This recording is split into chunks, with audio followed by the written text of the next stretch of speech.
Oh, I thought you guys already started. That's why I... No, he's waiting for you.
Safe nods.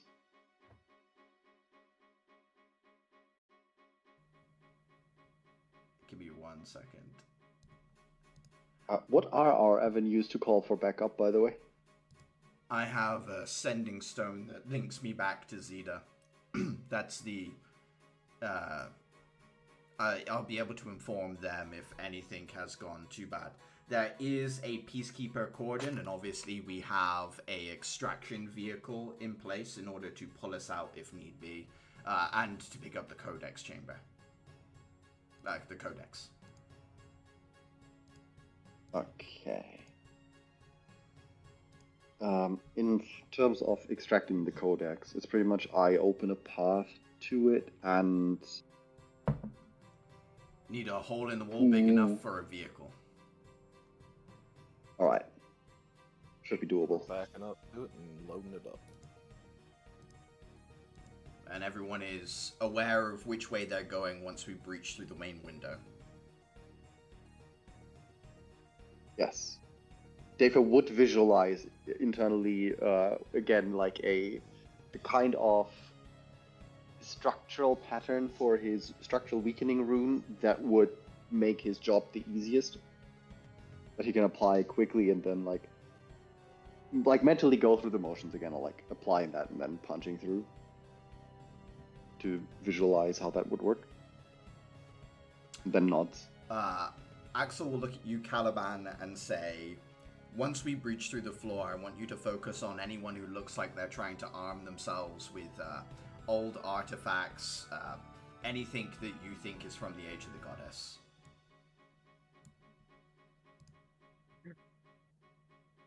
Caliban nods, and out of character, I say, out of character, I say, fast history checks, got it. Okay. And then looks at, I think it's Clara and Adhira going for the portrait chamber, and just says, once you're sure that you've got the shield hitting as many of those portraits as possible, you come join us down below. Understood. Understood. Uh, I had asked before, and we made jokes about the royal family. What are the subjects of the paintings? I assume it's not like an actual portrait of no, those devils. It's got some like Renaissance paintings commissioned by the church vibes, like oil paintings of weird, almost dreamlike sequences, individuals at banquet and things like that. Nothing that seems to like... Nothing that means anything to you, Adhira, from what you recall. I wonder if they made the paintings first, or if you're able to just put spirits in paintings. Axel hefts the big, heavy hexagonal staff off of his back, shrugs, and says, I'm sure someone can tell us later.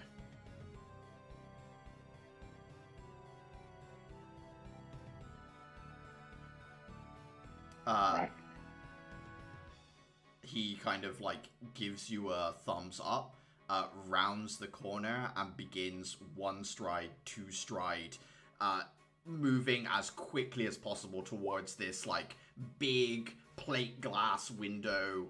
You guys have identified that the bottom panes were like magically alarmed, but not the higher up ones. As he like runs forward, he starts to twist his hexagonal staff that extends outwards just a little bit, almost like a pole vaulting staff, as he's heading for the curb outside the building, ready to basically cannonball his body through the plate grass at the top.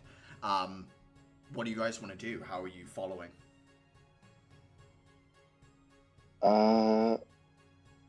It would be faster for me to circle around, because that wouldn't trigger the alarms towards the wall that would be facing the codex, right? Yeah, you can try and break in through the outside instead of following Axel through the window if you want.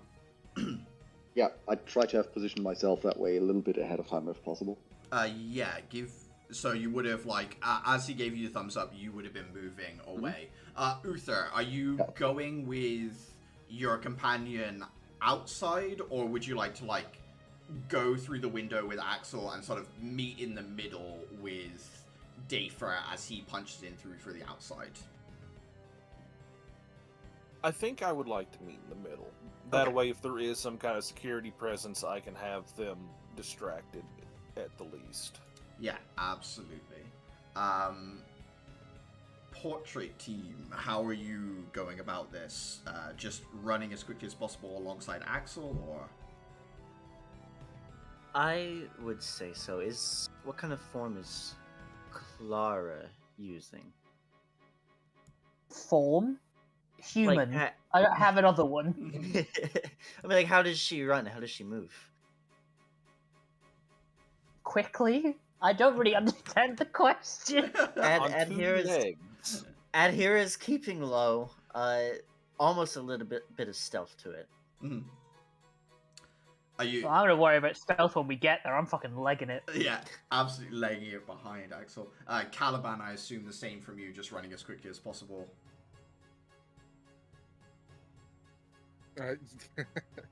Yeah.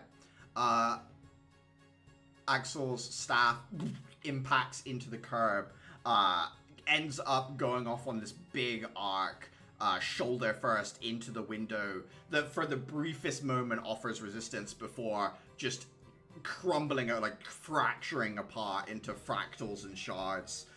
He bursts through onto the upper level, and immediately like bounds down into the lobby, heading towards the area where that fire staff was stored.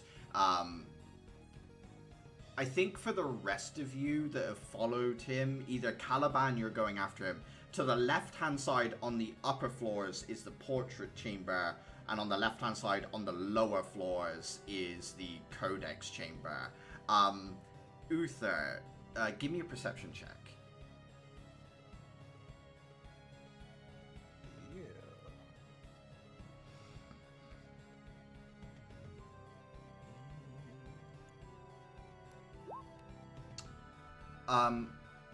Heading straight into the chamber as quickly as possible, or do you want to like get up to the entrance to the chamber and like peek in, or like how do you want to go about this, Uther?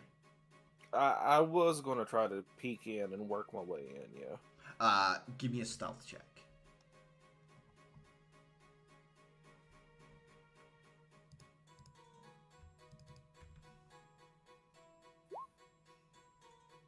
One of these days. There are no natural fails on skill checks. So, as you zip in, you get into position next to kind of like the entryway into that chamber.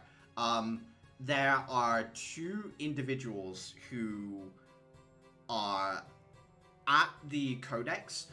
They have opened up the like security door on it, wearing like head to toe robes to like hide their appearance, kind of like very like Assassin's Creed but all black.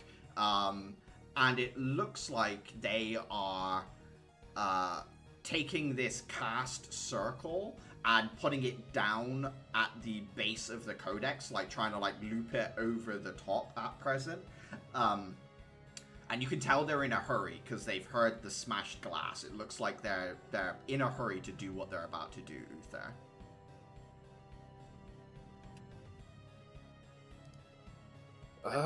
Well, I guess I'm going to keep them from doing that. Okay. And Dafer, you're attacking the wall from the outside. Go ahead and do so. Yeah. I'd set up structural weakening runes in like a pattern I would have envisioned that would be beneficial for this. In which case, give me an Arcana check for this like initial setup thing. Okay, Arcana check. There. 16. Okay. Yeah, you set out a pattern of runes in kind of like the shape that you want to break the wall through in to allow a vehicle to get in. So you managed to set that outline up. Clara and Adhira, are you rushing into the space with the portraits, or are you doing the same thing Uther did and sort of like posting up outside to take a look in, or? Adhira will take a look in just to make sure that they are alone, safe for the portraits. Yeah, give me a perception check. See, this is where I will fail, and then Clara will be able to do my job much better. Perception. Okay. Adhira, you look into the space, you see the portraits, you don't see any people or security in front of you, but there is a motion that pulls your attention. Out the corner of your eye, you see a creature that is maybe 3 foot tall. Sorry, 1 second. Maybe 3 foot tall. It's got sharp teeth, no eyes. Its face is kind of pulled back with bat-like ears. And as soon as your eyes kind of focus on it, it kind of chameleons out of sight. You watch the edges of it shift in color, and it kind of spirals into the middle until you cannot see it anymore.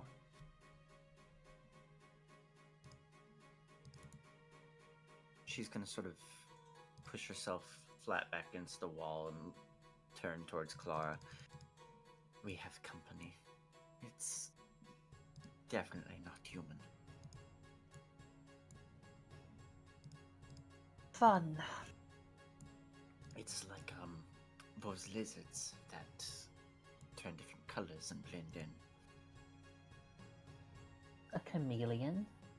Yeah, it's can't see it anymore.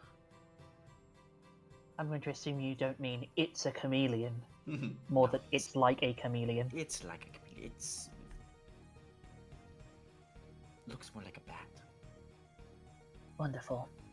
I'm going to crush my pass without trace crystal. Yeah, absolutely. Two can play at this game. Do the two of you want to give me stealth checks for getting into position in the room to Yes. set up the This shield? gives us a plus 10. 25. Do I just disappear? No, I get a 16. Give me 1 second. That is within the realm of my success, so we'll see if I do.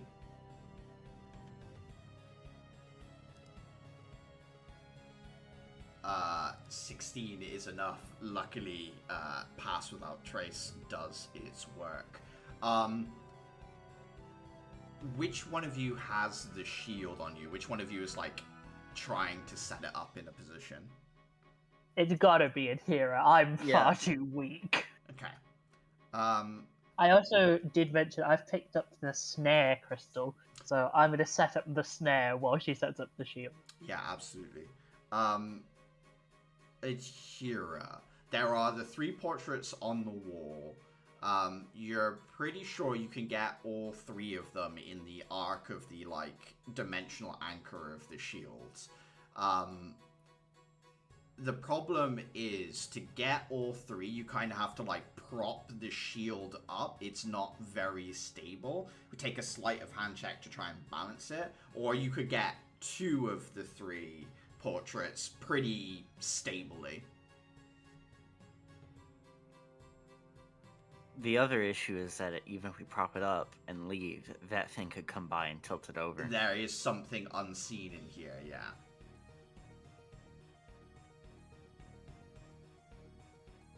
If we could just get it visible, I'm sure me and Clara could, like, burst it down as hard as we can.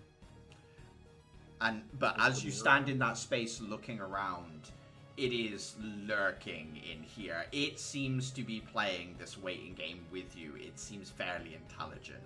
It's aware that it's weaker than you, Atira. You can feel that kind of, that calculation from a corner of the room. Do you know what I mean? I'm gonna start setting it up to get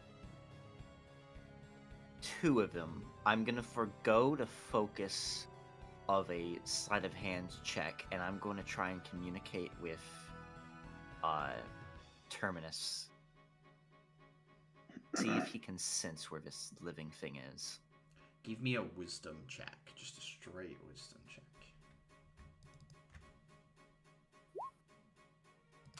Sorry, buddy.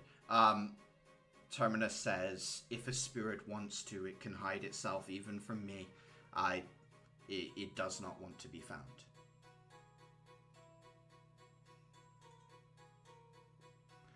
Terminus will say, this creature is most likely some form of devil. It will wait for a moment of opportunity and weakness. If you present one, it will strike. Okay, I'll take that to Gambler. I'm going to set the shield up between the Barb Devil and the higher level The ice one, yeah. And I am going to walk up to the Nightmarish Imp painting. Is it behind glass or anything? Yeah, all of the portraits are behind glass.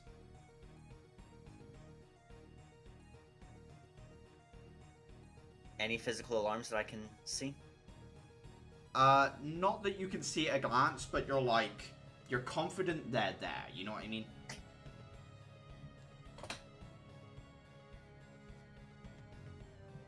I prepare to smash it. I'm leaving my back open. I'm just going to look to Clara and wait for her to give me a nod that she'd be ready. Yeah. I'm always ready. I would prefer you didn't look in my direction. I'm very stealth. I I'm going to. Can you even know where I am? Probably not. No, I don't. I just. John, You just gotta trust, baby. You're gonna try and give the perception that you are vulnerable. I think that's a deception check, Adira.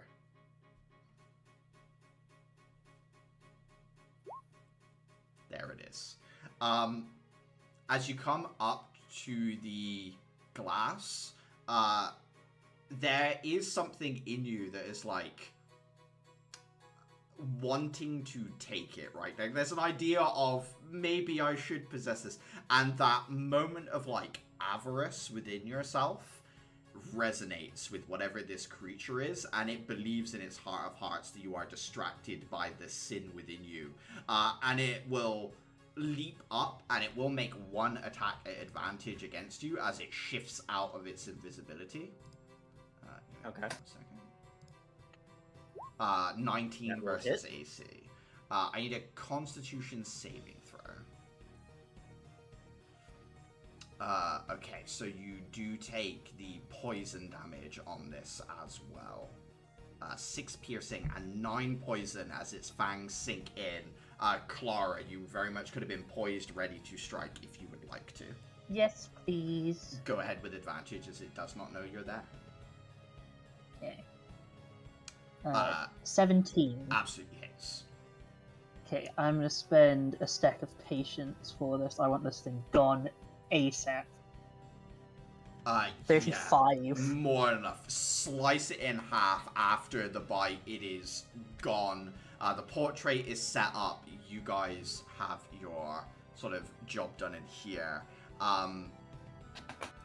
Meanwhile, Caliban, Axel has jumped down to lower lobby level and is moving back towards the sort of like ancient weapons chamber. Give me a perception check as you enter into that space and Axel begins attacking the floor. Perception. I'm sorry, it's just a funny phrase. Just starts attacking the floor.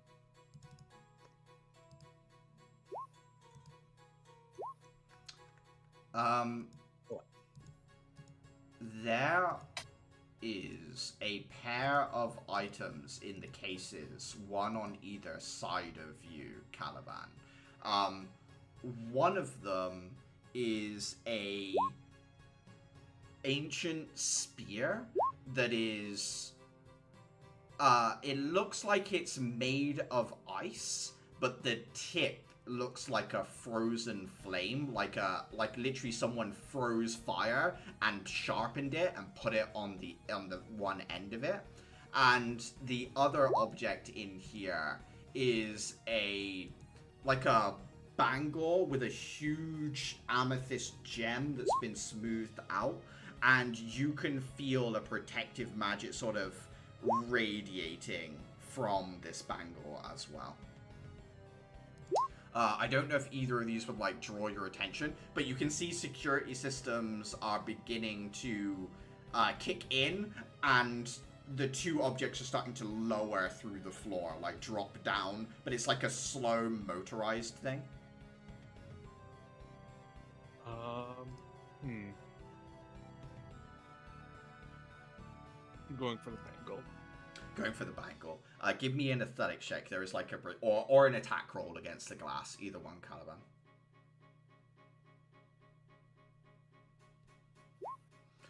Natural 1, but I think you've got a second attack.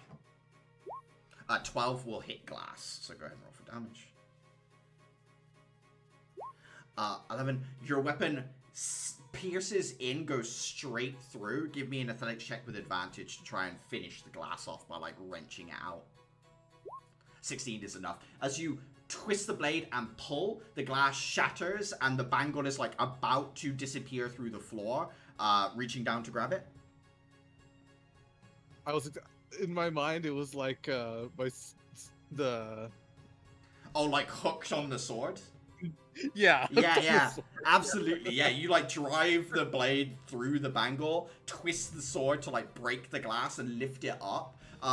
Do you want it to like drop it down onto your arm? Like if you lift the sword all the way up, it just sort of like swirls around and like impacts around your arm so you're wearing it, or would you rather like have it on your person but not put it on?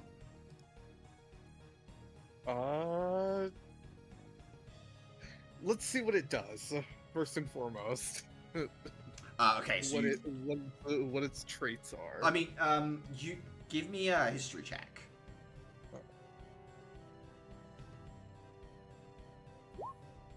14.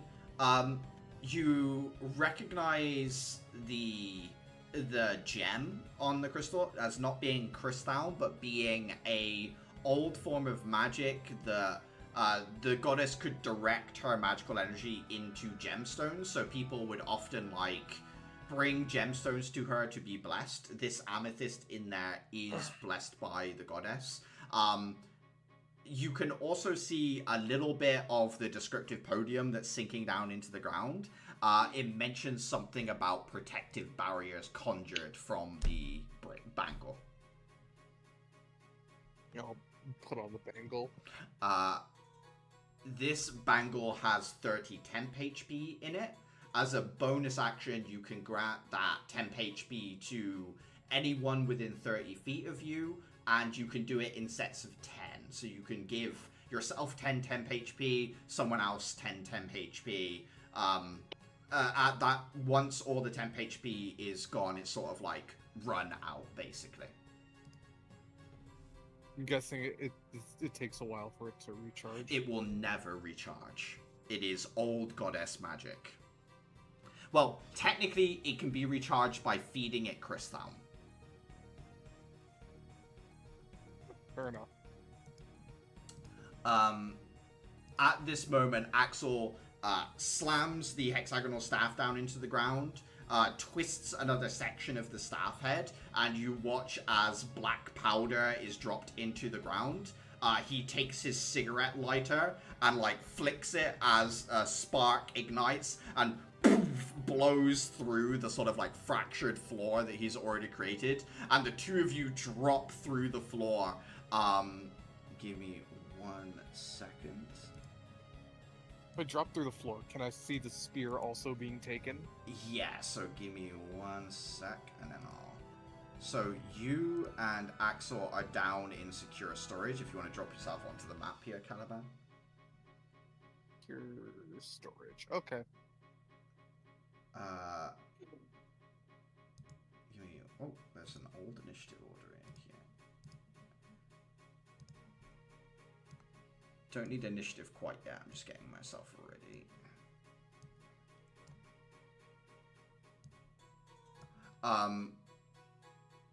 Uther, how do you want to try and deal with these distracted guards? Well, guards is probably not the right word. These two individuals that are trying to extract the codex or do something with it.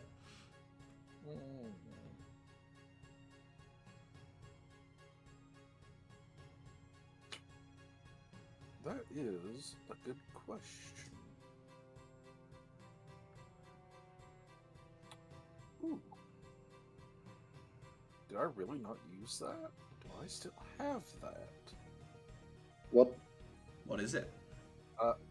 Sunstone. You probably do I don't know still what have that does. one. Yeah, that was one of the things Yeah, that was being used to blind wyverns. Yeah, I'm going to just skitter that across the floor until it slams into someone's foot and blind them before I go in.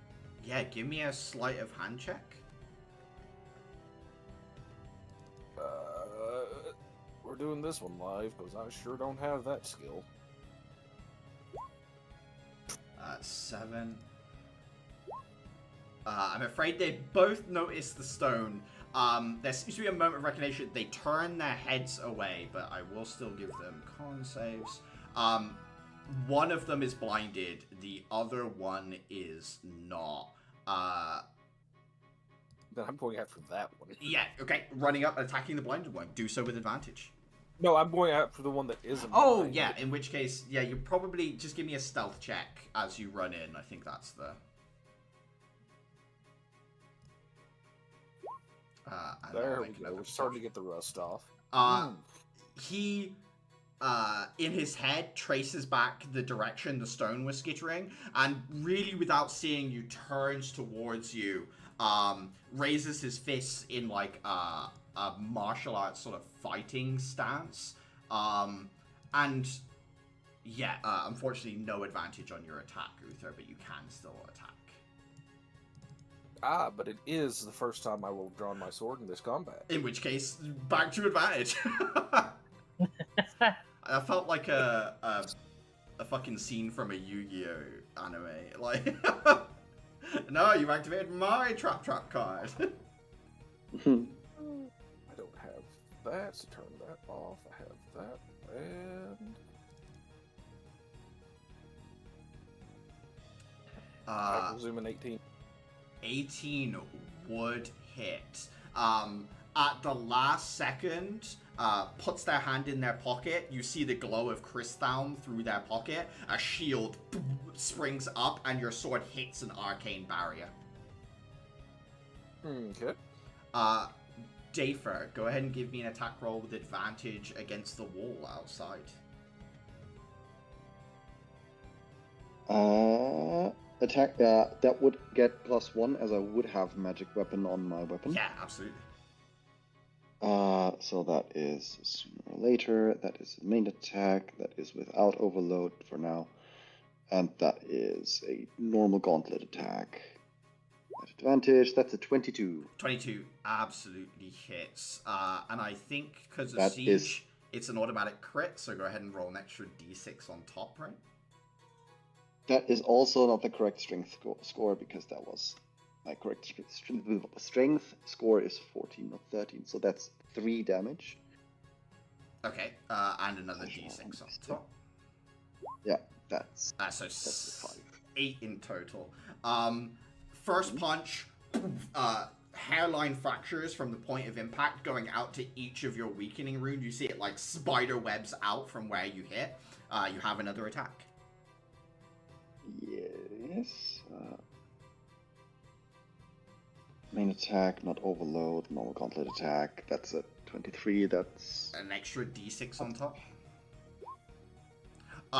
Second hit, chunks of masonry come blasting out. I need a dexterity saving throw from Uther and from the person you are fighting. Yours an 18.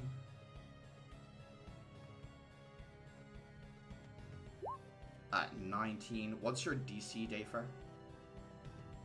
for For your spells and stuff. based on which that would be 1 second 14. 14. Both Uther and the individual he's fighting manage to, like, see the writing on the wall as light starts to come through cracks. And the two of them, like, keeping in combat with each other, roll to one side. The blinded guy kind of, like, turns towards the noise and just gets absolutely impacted by a huge chunk of masonry. Gone. Just poof, impacted in as the wall comes flying in. No longer dead, as Dafer, you make your way into the chamber itself. I still have a bonus action, Yes. and I could use that to kick the wall. I'm not sure if that, like, given that it's in a dilapidated state, maybe that does something. So there's a big enough hole for you to get a truck through at the moment. Is the point of kicking the wall to, like, football kick a chunk of masonry at your enemy? Is that the... You know what? Yes, I wasn't sure if I only knew there was a hole, not that it was big enough. If it's No, big enough, then it's big yeah, enough. I'll kick. Yeah, go ahead. I'll kick some masonry at the last guy. Yeah, go ahead and do it. Make an attack. In that case, that is not a main attack. That is not overloaded, and that is. This won't be an advantage because the weakening runes has, like, already done their job, basically, yeah. So just a straight roll on this one. However, I can make it reckless. You can make it reckless, and obviously that would give everyone else advantage against you, but... Yep. But it's still the first round of combat, so I still have... You still have until the end facings, of the yeah. entire round? Yeah. Do I have facings until the end of my turn, or until the end of the entire round? So technically you won't have it until we roll initiative, and then you'll have it for the whole round. Oh well, I'll do it anyway. It's Yeah, different. it's the same thing, basically. Yeah. So that's a 14. 14 is enough. I will give him a dex save again. Go ahead and roll 3d10 for me, please, Dafer. 3d10. That is a 13. 13. He manages to, like, wind his body away a little bit, but his dominant arm is hit by a chunk of masonry. Uther, you hear something break, and it's, like, limp at his side, and he is fighting with one hand at this point, Uther. Everybody roll initiative. Here we go.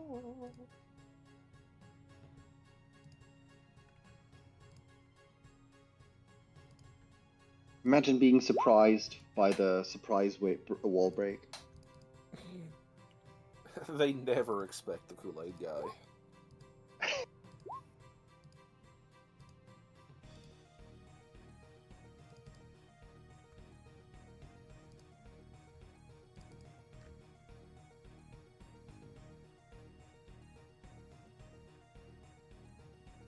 I don't know why, but every time I interact with the siege property, I just remember that one legendary moment where Murtagh, as like a level, I don't know, 7 or 9 scrub, basically dealt 200 damage in a single fight with just like a level 5 shatter or something. Oh, against the thing that took double damage from Thunder, yeah. Yeah, that was so great. Like, and then maxed out on top of that, like maxed out shatter on two of these creatures, Yeah, both being able doubled. to just say you deal like 40 damage and then multiply on that. So is- brutal. It's a good feature. Oh, it's so brutal. I think that is everyone. Let's organize this. Adhera, you hear two big heavy booms, right? One is Dafer punching through a wall. The other is Axel detonating a charge to blow through the floor with Caliban. You have just been bit, but Clara has dealt with that issue. The shield is in place. There's one portrait that's still uncovered, but what do you want to do from here? It's your turn. I have put stuff into my lamp before, right? Plants. Usually, like, organic matter can go into the lamp. Or, well, but you are also organic matter. I should hope. Well, he did bring a tree in there. I was just thinking, like, he has Yes. table, but that was tree. Yes, he had to specifically grow the tree inside of his lamp in order to get the wood to make the furniture he has. I was very specific about this.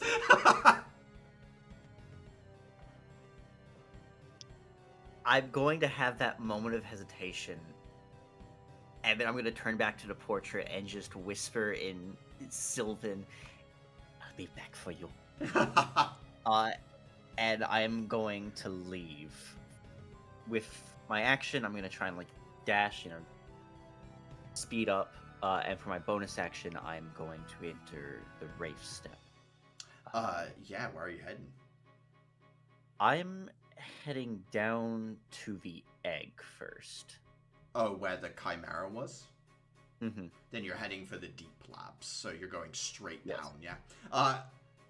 Yeah, I guess, Clara, from your point of view, Adhera suddenly zooms, goes intangible, and instead of heading, like, through where you kind of expect her to go, she goes straight down through the floor and deeper into the museum. Adhera. Great. Adhera, go ahead and move yourself down into the labs. Give me a perception check, Adhera.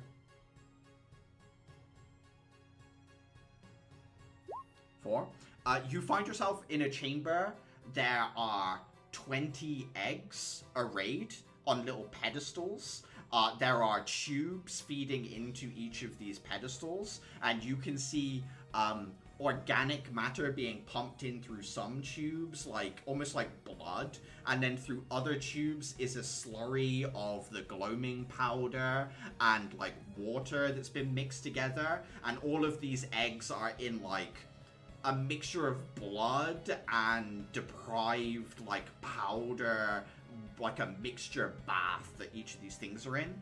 And as you look at them and you look at the end of the room, you see a hulking great creature. Its actual features are obscured by the way the lighting is hitting it, so it's like it's at the intersection of light and dark, and all you can see is its outline, and you see two people at present going through a series of switches to open up whatever gate that this is, that this creature is behind.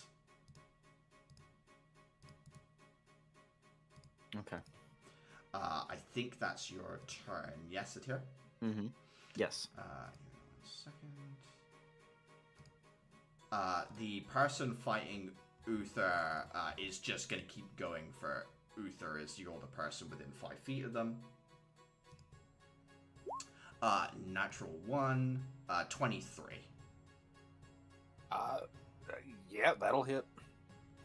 6 bludgeoning and 2 psychic. As the punch lands in your ribs, there's like a transfer of like being stuck in a sensory deprivation tank devoid of all information that kind of lances through your mind.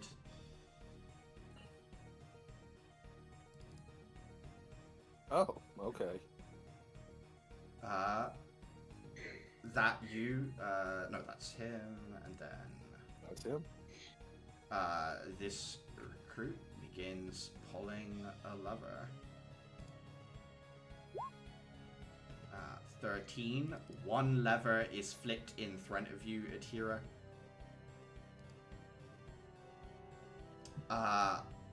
Caliban, you and Axel have dropped down into a oh, I don't think I rolled initiative for Axel. That was a goober moment by me. That's Axel. Didn't matter. Let's go down to 18. Caliban, you are in a chamber. There are 2 individuals in here with like full-on firearms, bayonets attached. They seem to have coal-fired steam engines attached to their back. There's a level of like smoke coming out of an exhaust on their shoulder. At Caliban, you recognize that the suits they're wearing are like miasmic waste survival suits, basically. Like, these are soldiers that go out into the waste themselves and have systems in their suits designed to like survive in that environment. You watch, however, as one of these like more civilian looking recruits grabs hold of that staff that Dafer saw before from the wall, turns it towards you and Axel, and Will. He is going to encircle you both in a wall of fire. I need a dexterity saving throw from the 2 of you.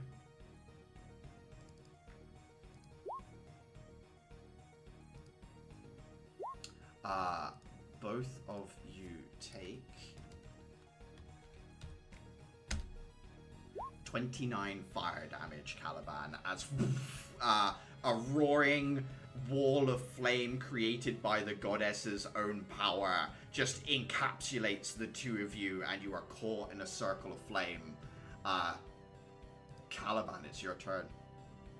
What I'm gonna do is I'm gonna let all of gonna let the Bangles HP take all of that. Yeah. So you raise the bangle up and you just completely deplete the bangle as a wall of the offensive and defensive magic of the goddess collide together, and your bangle just kind of like washes away the danger, and you have 1 temp HP. It only left. has like it just only has 1 temp HP left. Yeah, absolutely. Excuse me while I aura farm my way through. He's gonna pocket the bangle, and then he's just gonna make his way forward and attack. If you want to go straight forward, you've got to go through the wall of fire, which would be another dex save versus the same amount of damage, halved if you succeed. Alternatively, you can try and find another way out, Caliban. The wall of fire goes mostly to the ceiling, but you could maybe do some acrobatics to get over it or something like that. Is this person within line of sight? Technically, it's through the wall of fire. You know where they are, so you can make a shot against them, but it would be at disadvantage.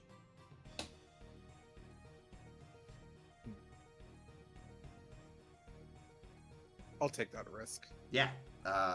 Shifting your weapon into gun form and taking a shot. 19 hits. These people are not very sturdy. Your shot finds true. The person who conjured the wall drops. The wall disappears. You are free of its fiery encirclement. Alright. Up to Caliban whether you wanted to wing this person or whether you were just like shoot to kill. I was winging them. Okay, yeah, they drop unconscious from being shot like in the arm. The shot gets to them. And there is one other person. There are 2 of these individuals that are stood between you and 3 other people that are going for objects on the wall. So there's like 2 soldiers that are protecting 3 individuals going for artifacts. I'll go for this one. Yeah, go ahead. 17 hits. 10 damage is a pretty heavy whack, but they are wearing like a powered exoskeleton sort of suit thing as part of the suit, and your bullet pings through one of the pneumatic tubes that's being pressurized with water from this weird internal combustion engine that they've got. Steam burst from their arm, but you have damaged the suit. They are still fairly intact though, Caliban. Yeah, closing the gap and getting him with a dagger. Just 1 damage. Yeah, just an additional point of damage on top. That you, Caliban? Yeah, I'm slipping off the bangle, so there's like still some magic remaining. Oh, you're leaving the 1 temp HP in the bangle, so there's like a little bit left. Yeah, perfect. Yes. Uther. You have 1 target in front of you. You can hear there's like gunfire from inside the building and things like that, but... I'm gonna try to knock him out quick then. Yeah, go for it. Or I'm going to fumble. Yeah, 11. After that impact, you feel this weird link, almost like he's inside your head, Uther. And as you feint a strike, he just steps into it and pushes you back. He's reading your controller inputs at the moment, Uther. Like, he can see the last thought that you have and is reacting to it just before you do it. Is he now? One second. I need to make an argument here then. Where is that on my sheet?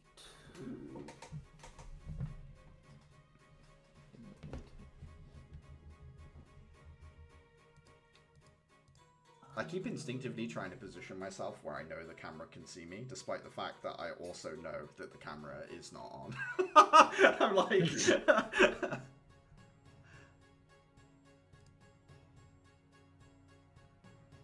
Yeah, I'm going to hidden intent. Is he literally reading my mind, or is this like just a mechanical justification for me fumbling? He is actually in your head right now, Uther. So what's the feature? Hidden intent. Oh wow, yeah. Do you want to give me? So I'm going. Yeah, give me an attack with advantage. So go ahead and re-roll that. Okay. Because he would believe. I was more.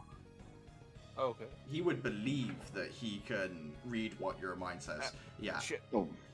It's not. He still manages to react just in time, but unfortunately, yeah. Okay. I just wanted to, at least attempt to. Yeah. Get one over on him. It's all up to Dafer. Uther, that you then? Yep. Okay. This wasteland soldier is going to stab at Axel with their bayonet twice. 12 misses, 19 hits. They take 9 points of damage as managed to spark against the shell barrier. Another one of these recruits grabs an object off the walls. 1, 2. There are 4 to choose from. I'm just going to roll a d4. 1. That spear that you saw earlier will grab hold of it.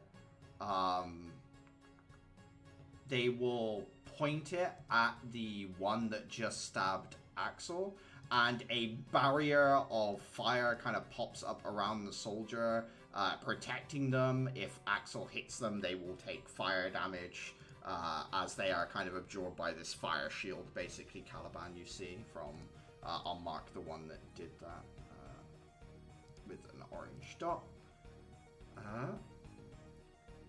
The other soldier in the room is going to stab at you, Caliban, as you're right up next to him. Natural 1 and 14, I think, also misses you, yeah, Caliban. They're not sending their best, are they? 2 strikes, 2 deflects. 3 objects left on the wall. I'll roll a d4 and I'll repeat once. Oh, well, it would help if I put an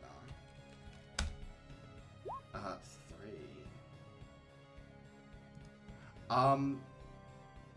They put their hands into like a lot of bandages, start wrapping them around until their hands are bound up kind of like a mummy with a scarab like emblem on the back of their hand. They point their palm out towards you, Caliban. Can I get a Constitution saving throw? Oh no, not the Pharaoh's curse.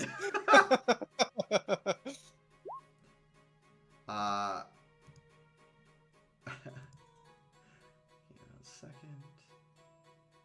Caliban, you take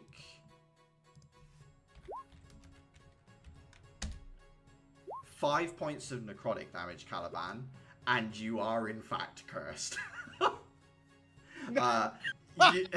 You feel something bind itself to your very existence, almost like, you know, your weird nervous structure that was glimpsed by Atira.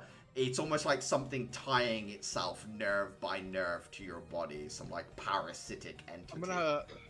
I'm gonna have to double that because like I've just finally decided that necrotic is Caliban's weakness. So you don't take double damage, but I do get a point that I can use for triggering extra stuff. So I'm going to record that down. As you are staggered. Wait, did I have a weakness list until now? I think we had been in discussion about what it was for a while, basically. Originally it was damage, but that feels like everybody's weak to force damage, so I feel like that doesn't work. Yeah.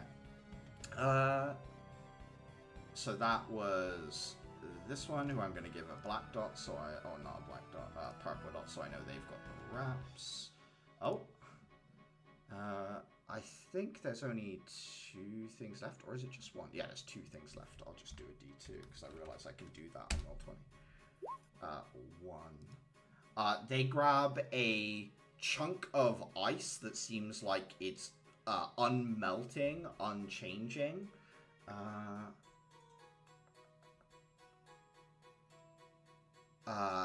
And they are going to project a sort of barrier of ice onto the target you're fighting, Caliban. The person you are in conflict with has a sort of like an extra layer of armor made of ice over the top of the armor they are wearing.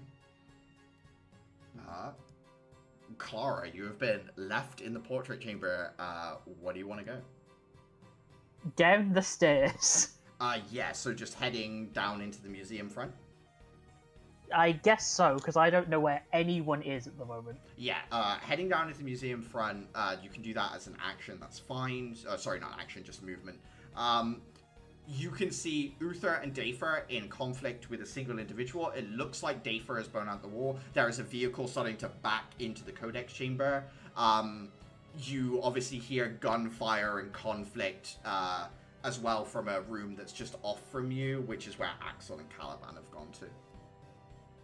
Where does it look like a hero might have gone to? So you saw her go straight down.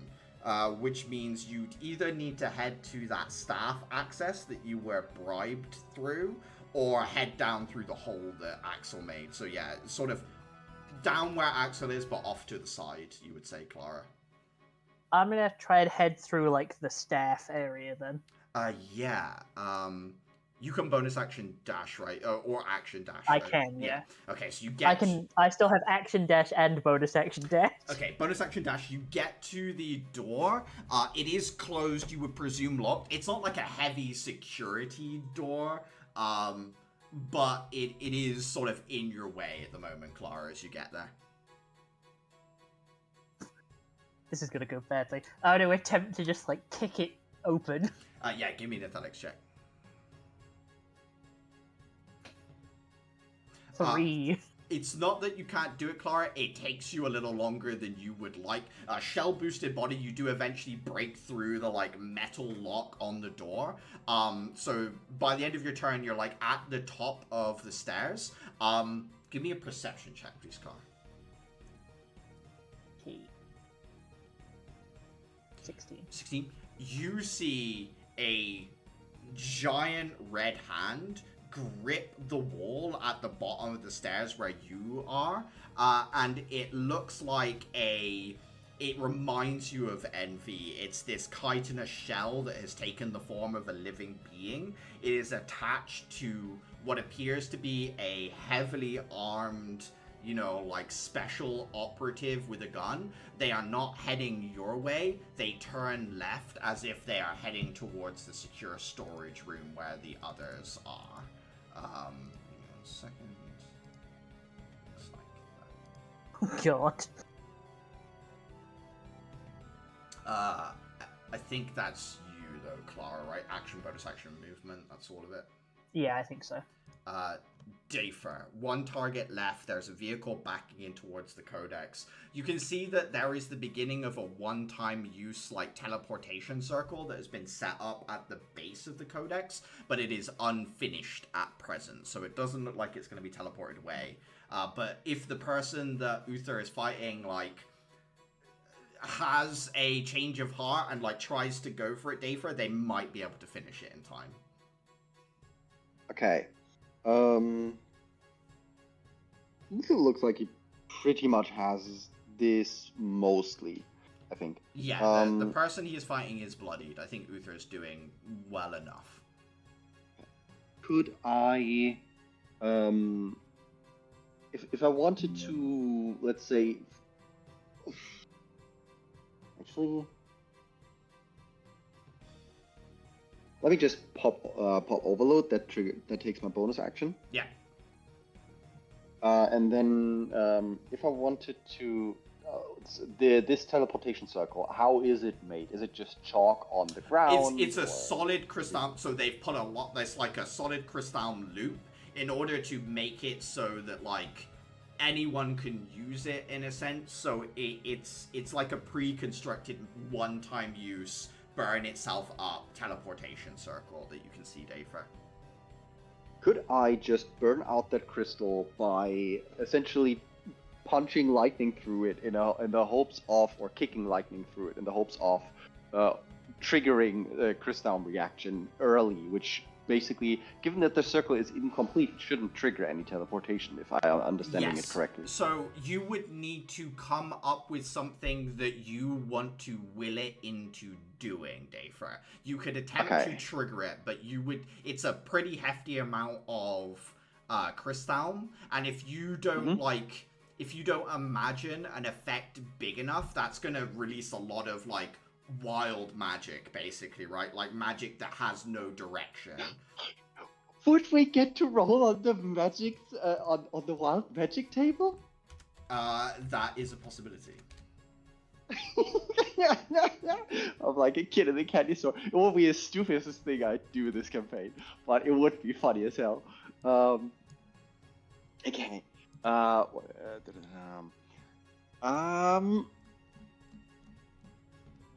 heavy is the codex? It's a big, heavy chunk of stone. It's something you could lift, but it would be a roll for you, Dafer. It's by no means an easy move. Okay. Would levitating said codex count as something that would at least approach to funneling enough energy into this? Or would that be not enough? So you're looking at like a staff-sized piece of crystal.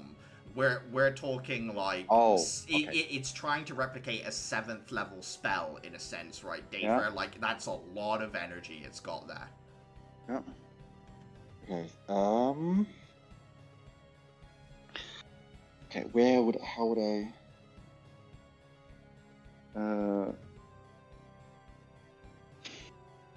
Could I think I know that one. Could I make a gargantuan illusion? Like essentially turn this into a visual spectacle. The idea would be not necessarily the illusory dragon spell, because that would be way overpowered, but like something that tries to burn energy uselessly in that direction. Yeah, Dafer, give me an Arcana check with advantage. Okay. Arcana.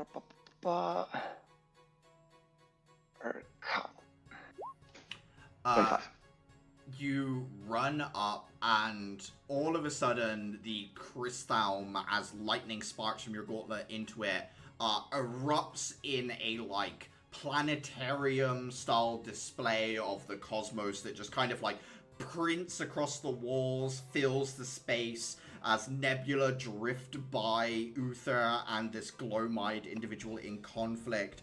Stars pattern out in different directions. I will only have you roll on the wild magic table once instead of 10 times. Please roll a d100. Okay, /R1d100. That's an 85. What is an 85? I'm so with this array of image spectacles, Dafer, you find yourself amongst a group of illusory other Dafers. You are under the mirror image spell, as there are 4 Dafers in here now. Oh no. This is getting out of hand. Oh, I swear if I had turned into a potted plant, that would be the funniest thing I would have done this campaign. Oh no. If he was a plant, what plant would Dafer be? I don't actually. I might be a cactus or something. I think Dafer is that plant from Leon the Professional that he looks after all the time. That's Dafer. He's like big broadleaf, dark on one side, slightly lighter on the other. Yeah. Oh, I was gonna say like a sequoia sapling. Dafer would make a solid tree. I'll put it that way. I think that's your turn, Dafer. Like getting rid of the crystal and like directing that much energy around. Yeah. Adhira, the creature within the cage, begins to stand. You can see that its chest is like a lion embedded into like the ruffles of like, you know, like a goat has like the tufts of fur at the bottom. It's like a mane stuck out of that. The jaw of the lion is slightly misaligned, and its teeth are much longer than they need to be. It is like drooling constantly, and the paws of the lion are positioned in a way that it can really only get at stuff that's underneath the main body. The main head appears to be that of a goat with twisted horns, and interestingly plant-like thorns coming off of the horns themselves.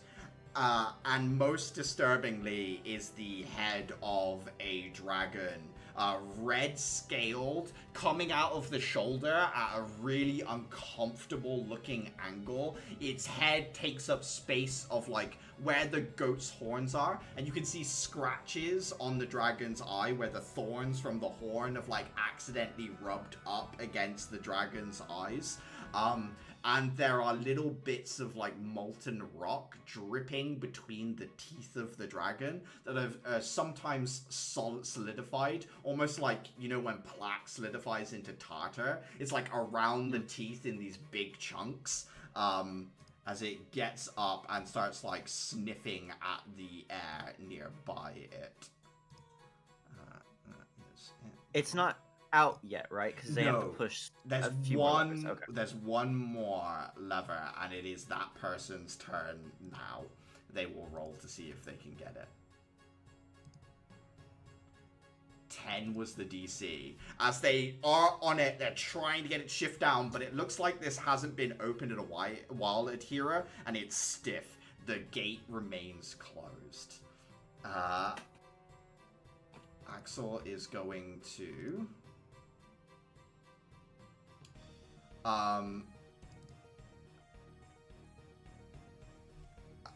Axel puts his thumb in his mouth, pushes the tip of his thumb against his canine, and once a drop of blood comes out, there is a pulse of energy from his shell. His blood basically becomes like a red mist-like gas that drifts towards the person that used the fire shield spell. They're going to make a wisdom saving throw. All of a sudden, that individual suddenly turns aggressive, grabs the nearest object to them, and attacks the person to their right-hand side. Does hit for 3 points of damage, almost knocking out the individual to the right-hand side with the wraps. And then Axel is going to use the reach on his staff to hit the guy with the shield without getting burnt. 21 does hit. 15 points of damage as it clonks against the heavy protective armor the individual is in. Adhere. She's going to go wide-eyed at this chimera waking up, and acting quickly, she is going to slide over the table in between these two, and with her bonus action, she is going to spend a point of spirit as the ghastly image of Terminus erupts out of her alongside 4 extra bony arms. So they need to make 2 dex saves. Why is that 19? I don't know. What's the DC? It's supposed to be 15. They both pass. They both manage to succeed as they duck underneath this table that you slid over, and poof, the table like shatters into pieces, and the two of them are like covered in decaying wood and rusted metal from Terminus's burst of energy. And for her action, she's gonna go ahead and activate Spirit Guardians. Yeah, wisdom saving throws from them. Yes, it is also supposed to be DC 15. Even if they save, it's half damage, right? Mm-hmm. Are you holding Terminus back or not, as these two individuals have tortured this creature of nature? You can feel the desire to turn these people into compost. What do you want to do, Atira? Do you allow him, or do you try and hold that back? I think the question is, does he sense gluttony on this floor yet? Yes. I am redirecting that anger towards that. So these people, luckily... You give me a wisdom check with advantages. You try and rein in your spirit. 15. 15 is the DC because it's your own DC to beat. You do manage to stop him from mulching these two. They are slammed against the wall, unconscious. Do you want to, because it's a barred wall, do you want to extend your aura to the Chimera at this point? No. I'm just going to make sure that other lever stays down. Yes. And I'm going to move how far to secure storage? You are pretty deep in the labs. This is deeper than you were before. You can see there's a door behind you that heads back to what you think is the area you got to before. So you can start moving that way if you want. Yes, I will pass through it using my ghost self. Okay, yeah, you shift through the wall. Yeah, you find yourself back in the room that you were before. You can hear conflict to your right-hand side, so next turn you can, like, shift through the wall into that space if you would like. But as for now, you're still within the labs. Alrighty. It is Gluttony's turn. They are going to get around to the door of secure storage. Caliban, you hear a sort of like a suction noise, almost like a plunger hitting a like solid surface. And then all of a sudden, the door behind you crumples in as if pulled to a single point, it crushes down, and you see the open, wide, stretched mouth of a creature with huge, almost like walrus tusk canines, a long, like, venom tongue that is dangling out, and down the throat is not, like, a uvula and all the other normal organic matter, but more like a black hole far off in the distance that the door is sucked into and disappears off into the gullet of this creature as Gluttony comes into the room and is going to fire a shotgun blast at you and Axel. Both give me dexterity saving throws. You take half damage, and Axel takes the full whack. 14 points of damage to Axel, 7 to you, Caliban. As both of you are peppered with metal. This one is unconscious. Seeing the Crystalm Hoop is gone, he's just going to try and continue fighting against you now, Uther, this individual you're sort of in a fist fight, sword fight with. 16 and 23.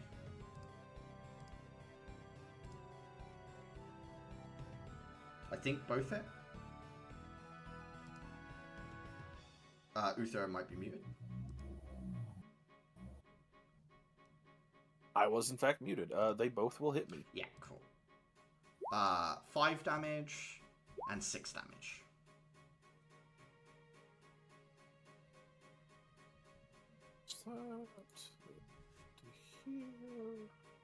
And I think you can uncanny them if you want, as they are just normal attacks, but...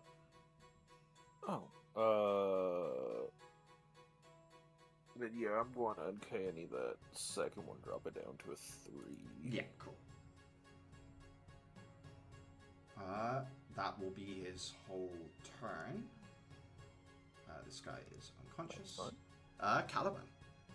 You are surrounded. You have soldiers to the left and right of you, 3 individuals with magical artifacts, and someone bound to the sin of gluttony at your back, Caliban.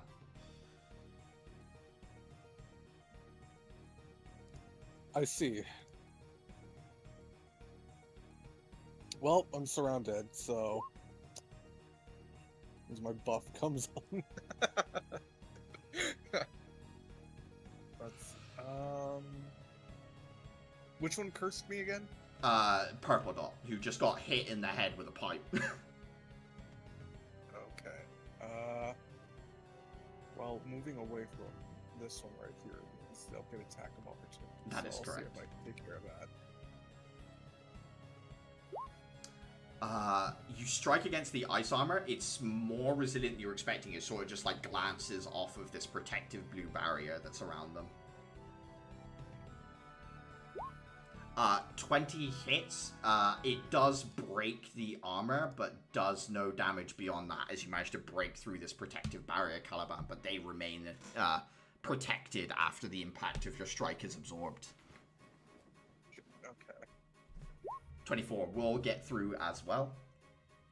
Another point of damage as you nick through the armor, but it is a hefty power suit, Caliban, as you fight against magical protection and modern armor. Action surge. Yeah, go for it.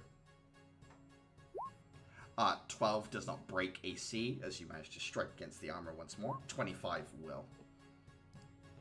Another 9 points of damage. Another pipe ruptured. They are essentially like bloodied, leaking coolant and fuel. You can see that it's getting hotter and hotter in the suit this guy is wearing as you're breaking apart critical structures in the suit, but they are still fighting. Gonna give him like one chance to surrender. Like you'll spontaneously combust at that. So give me an intimidation check, Caliban.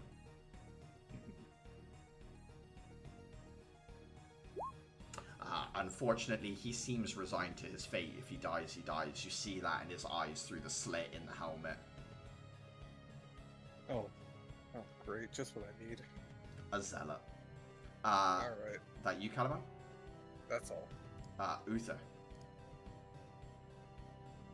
I'm going to attempt once more with feeling to give this guy a bad day. I have not moved, so bonus action, aim. Yeah.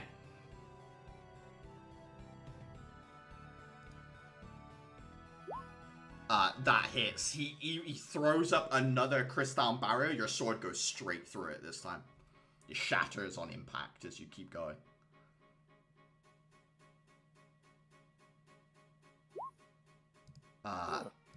That is enough. Are you being lethal, Uther? I would probably be frowned at if I was lethal, so I will be non-lethal for now. So your blade kind of drives down into their shoulder, and then you manage to like pull the pommel up into the bottom of their chin and knock them unconscious as they drop back, no longer moving. That's your action. Anything else you'd like to do? Oh, that was your bonus action as well, but you've still got movement, I guess. Flick the blood from my sword and see if Dafer needs help. You guys can communicate in this Day moment first. if you want. Yes. No, I think we're good here unless there's secret enemies in the shadows. So yeah, you can see Dafer is strong enough to lift the codex. There are peacekeepers beginning to get out of like an armored truck. The back is opening up. They're like getting ready to get the codex into the truck and drive off, basically, Uther. I think you would be able to turn around and kind of you can tell obviously there is a conflict going on where Axel dropped down, and you also remember that there is the staff stairway as well.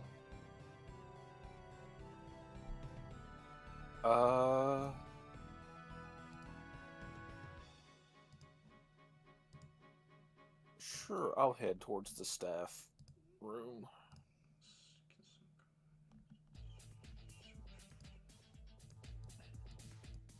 Okay, so yeah, and that'll be me. You get closer to where Clara is. The soldier who is in conflict with Axel, no longer within melee range, is going to fire off 2 shots against him. Natural 20 and a 9. Axel takes a pretty big chunk of damage. That's 8 and 9 is 17. 2 burning, like, thermal rounds slam into him, bounce off of the barrier. This person who was affected by this mist of blood needs to make a wisdom saving throw. Manages to break out of this bloodlust. They take the spear and they are going to throw it at you, Caliban. I'm just gonna roll this attack because it's a 9 would not hit you, so it just like deflects off of your parrying blade. The zealot soldier that you are fighting will strike at you twice as well, Caliban. 8 and 8 also miss, also managed to be evaded and otherwise blocked by yourself. The individual with the wraps is going to attack at Axel. 16, I think. Yeah, does hit and deals.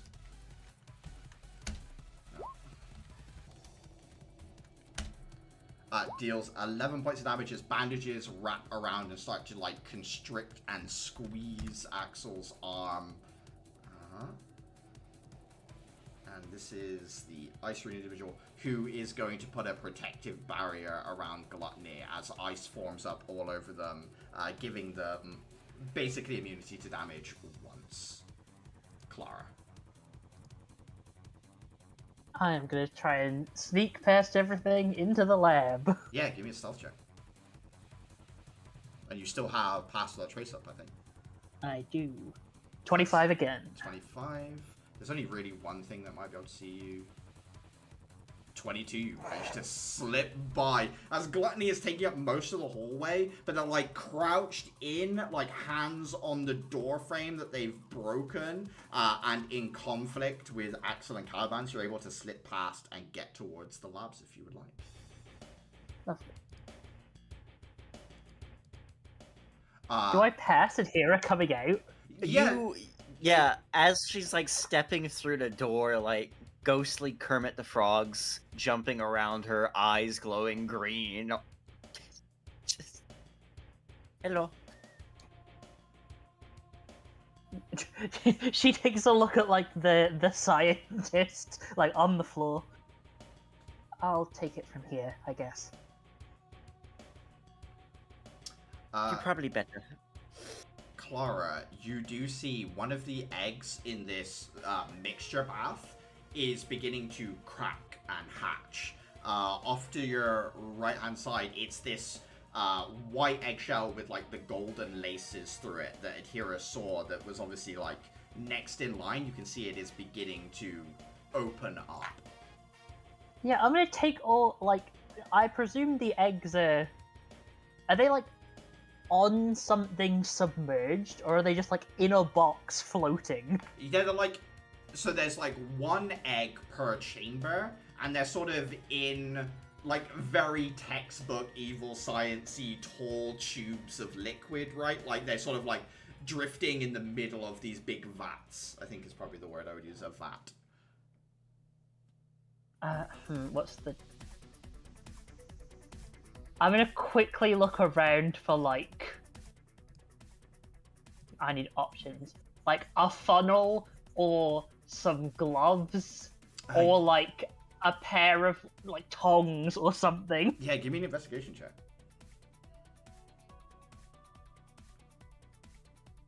6. Looking around, there's a lot of advanced machinery in here. Getting close to it, most of it seems to reject you, Clara, with that symbol of the helix popping up twice that, like, says that you don't have permission to use the actual machinery, basically, as far as you can see so far. Okay, we're gonna resort to the worst idea. I'm just gonna dip my hand in the vat and try and pull out an egg. Yeah, give me a wisdom saving throw. I was gonna say you could probably cut off one of the scientist's arms, but 23. girl. Well, I like, if it's not actually, if it's something I can manage, like, I'll just do it myself. Do you want to get the one that's hatching, Clara, or one of the other Yeah, ones? let's solve the first problem first. You reach in, push your arm down, lift up this egg. As you reach in, you see visions of what appears to be like Arctic landscapes that are, you know, like, oh god, I forgot the name of that film that I was about to reference. Where it's all Inception, where the cityscape folds in over itself. It's like an Arctic landscape that is folded in, so it's in the sky as much as beneath you. And you see lightning crackle between the ground and it. You see images of a polar bear, you see images of what appears to be a gold-scaled dragon, and you see images of some kind of lightning bird-like creature that you don't recognize. And as the egg kind of comes into your grasp, almost like magnetically pulled into your hand, you lift it up. The top of the egg breaks off, and you make eye contact with this baby polar bear's eyes. The two of you sort of like meet gaze for the first time as it comes into life. Oh no, now she's gonna want to keep it. I'm gonna want to keep it anyway. It's not fucking staying here to be tortured. But yeah, I will spend like as much as I can. I suppose I will coddle the the polar bear egg like in one arm, but as much as possible, I'm just gonna try and like pull these eggs out of the horrid liquid they're floating in. Yeah, give me an animal handling check with advantage. Love. I love hearing both of those words. 28. 28. The small polar bear dragon bird hybrid nestles against you and buries all three faces into your arm and sort of like understands that it's being protected in this moment. Clara, over your shoulder as you take hold of this egg, you felt a wave of like a mother's protective instinct from the chimera that is in the cage, but that seems to have settled, and you feel an odd form of calm come over this creature that sort of like sits and lowers itself, and you can see that this chimera that's in a cage is in like a tremendous amount of like pain. It you know like how pugs are bred with their like noses too short and they can't breathe properly. Aww. Like this creature in this cage, this hybrid of three things, is in a similar state. Like the way it's configured is awful. Yeah. But yeah, I'm gonna like shout over my shoulder to Adhira. I can fix this. Go help the others. Okay, Clara, you are in there for that. Dafer. You have a codex. You can see there are peacekeepers that are like wrapping metal hooks over this thing and like loops and like trying to drag it as a group towards the truck, basically. I don't know if you want to stay and help them to move it along quicker, or whether your focus is on getting to your friends. I think I'd like to act as a distraction because I think Caliban is currently getting kind of screwed. Caliban and Axel. They are in the thick of it. Yeah. As everybody knows, can I rush to the hole and get a pot shot in at Gluttony? Like the goal would be to at least from above without dropping down. Is that the idea, to like concussion punch? If I can drop down, I'll do that as well. I'm just not sure if I have the range. Yeah, I think it would be easier for you to get to the hole rather than to continue down. So you could do your ranged attacks against it. Yeah. Okay. Because I have 40 feet of movement and then like another 20 feet of normal range, 60 off extended. Yeah, so you'd be able to get to the hole but not down. If you want to just put up, I'll just move you to here. So you're like in ranged attack range, but you're not up close to it yet. Yeah. And then I would, like from up top, I would shoot a couple blast waves down at Gluttony, trying to, for the most part, just attach my sigil to it. Yeah. To distract it from Caliban. So that would be, I think, yeah, that's definitely. I'm essentially, I think what I'll be doing, the way this works recklessly, is I need to get closer at any cost to aim properly. So I essentially lower myself down, grabbing to the ledge on one arm and the other pointing at Gluttony, and I shoot down twice. Yeah, go for it. That is very precarious and thus reckless. Almost hanging down, yeah. Yeah, that is with overload. That is a normal gauntlet attack. I really need to upgrade my macro. That is a miss, I believe. Yeah, 12. The large arm of Gluttony comes up and your attack like washes over the surface of it. Yeah. 18 also the same, as its body seems to absorb the impact, almost like a set of springs that's designed to absorb incoming force, basically. Okay. So my sigil did not attach. No. I could. We said my range doesn't suffice for dropping down, so Movement, yeah. So I think in that case I'm left hanging there because I can't do anything with my bonus action. Yep. I don't Alright. think. Is that you?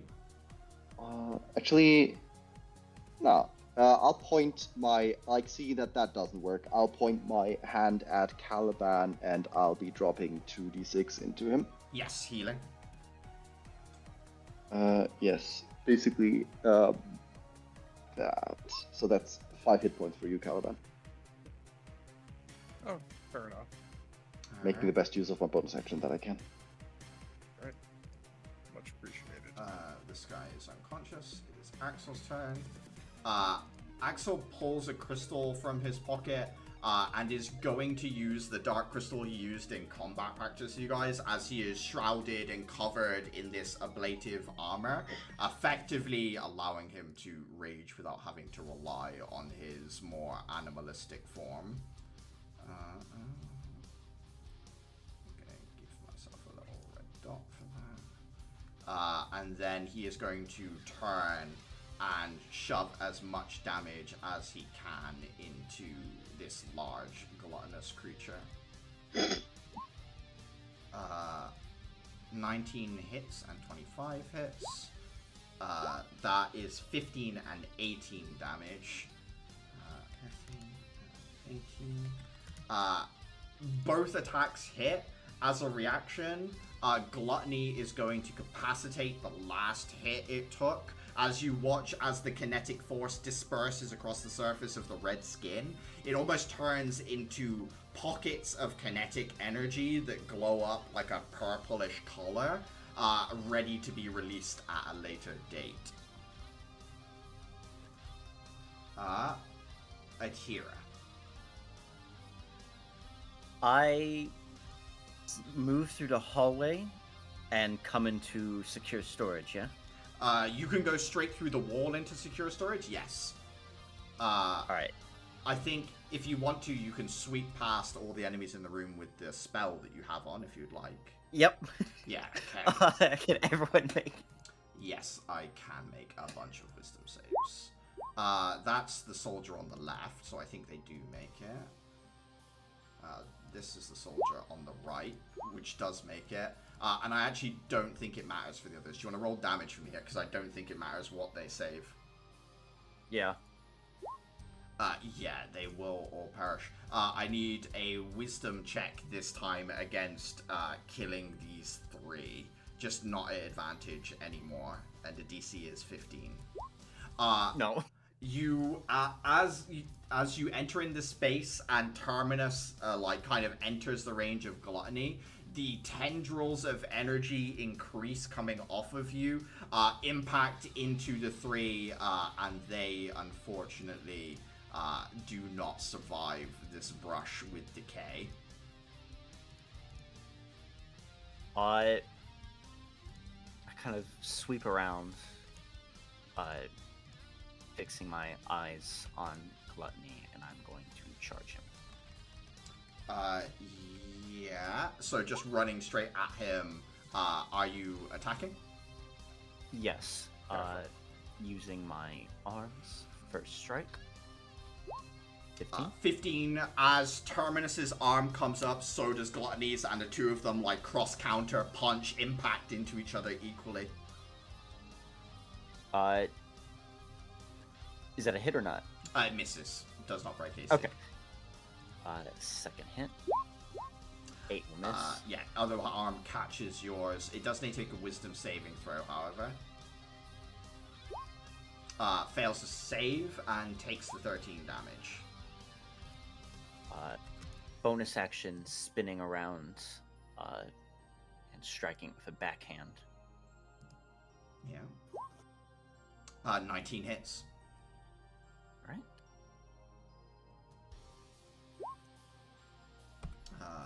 9 points of damage. Yeah, 9 points of damage total. Does not seem to be weak to acid or necrotic as that splashes across the surface. Doesn't like it, but yeah, doesn't stagger it. Step back a little bit. Not still within like fighting range, just not in front of its mouth. That's a very hard thing to do, but yeah, I get you. That will be her turn. Looping on this one some. Isn't that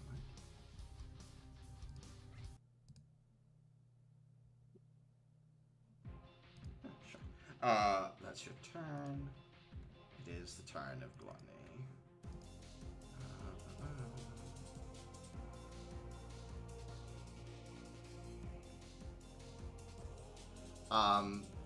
Its mouth, open as it is, jaw hanging down. The tongue fractures into 3 individual tendrils, and it will launch at Hira, Caliban, and Axel. Dexterity saving throws. 21 from Axel, 15 from Caliban, 10 from Adhira. You watch as the 3 tendrils, 2 of them moving towards Caliban and Axel, suddenly redirect and adhere. The tendril you manage to dodge, the other 2 come from behind you and pull you into the jaw. I need a Constitution saving throw. 17 just makes the save. You feel almost like 1,000 pinpricks across the surface of your body, and almost like something is trying to draw the very life out of you, Adhira. Give me 1 second. You take 11 points of necrotic damage, and you watch some of the wounds of Gluttony heal up as they are restored for 11 as well. You keep concentration. And now he is going to transfer the stored energy into his weapon and fire at Axel. Axel dodges, so takes half damage.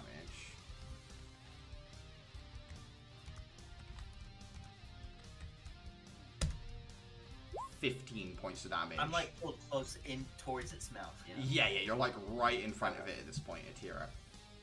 This guy is out. Caliban, it is busy in the room where you are. Let me see.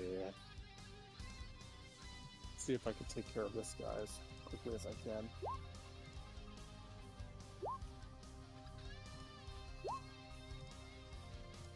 I think 15 just misses, unfortunately. Caliban, 1 off.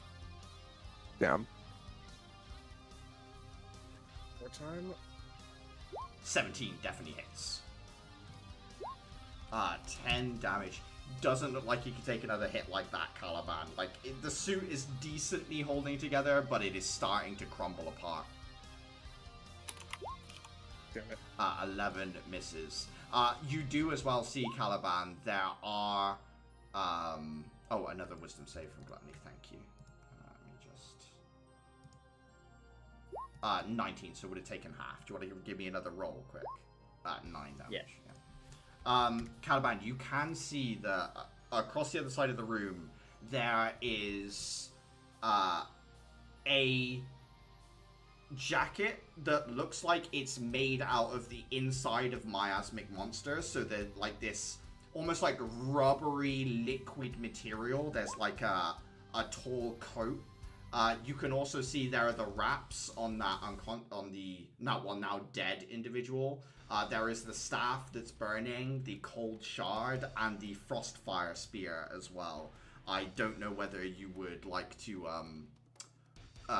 move that way and try and grab one or not. Yeah, sure, I will. Is any of those speaking to Caliban? There's the spear, the shard, the wraps, the coat, and the staff. Which one was the code again? It's made of like miasmic interior material that's been like galvanized into rubber. It's almost like a rubber trench coat kind of looking thing. I'll grab that. Putting your hand on it, it turns into a liquid, flows around your body, and you are now wearing it. You feel an unconscious connection to it. You are able to use a tentacle lash attack. It is a DC 15 strength saving throw, and it's got a range of 10 feet.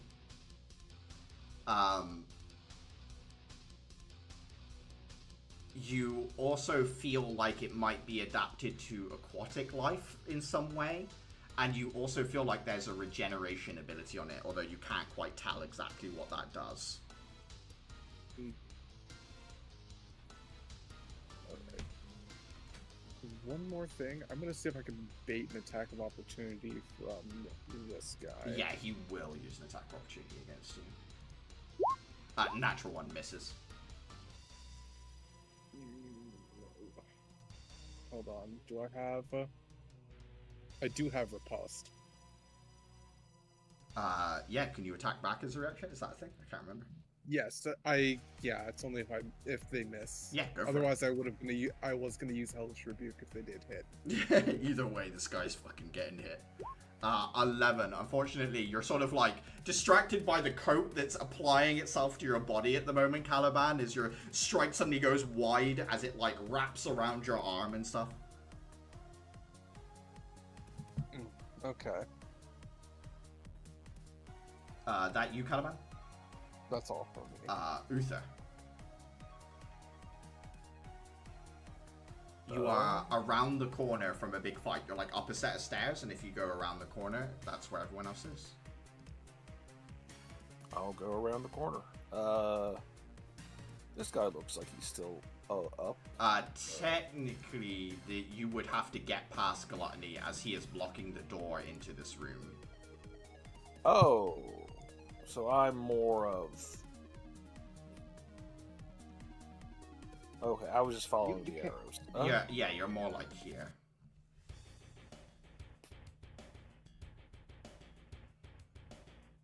I don't know if I want to hit that. You do know Adhira is next to it, but yeah, that is the thing in your path.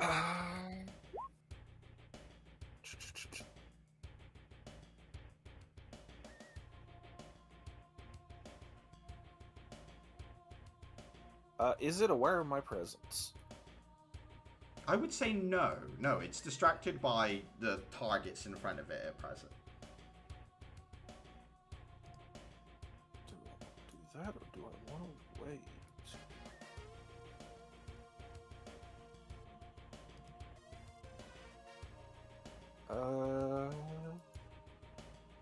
But I'm going to hold off where it can't see me, and I am going to...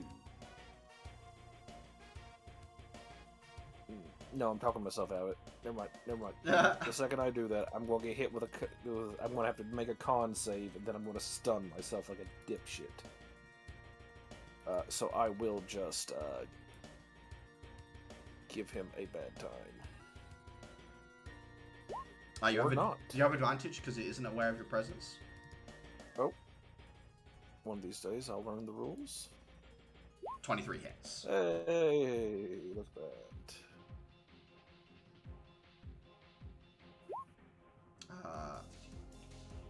So 17 damage?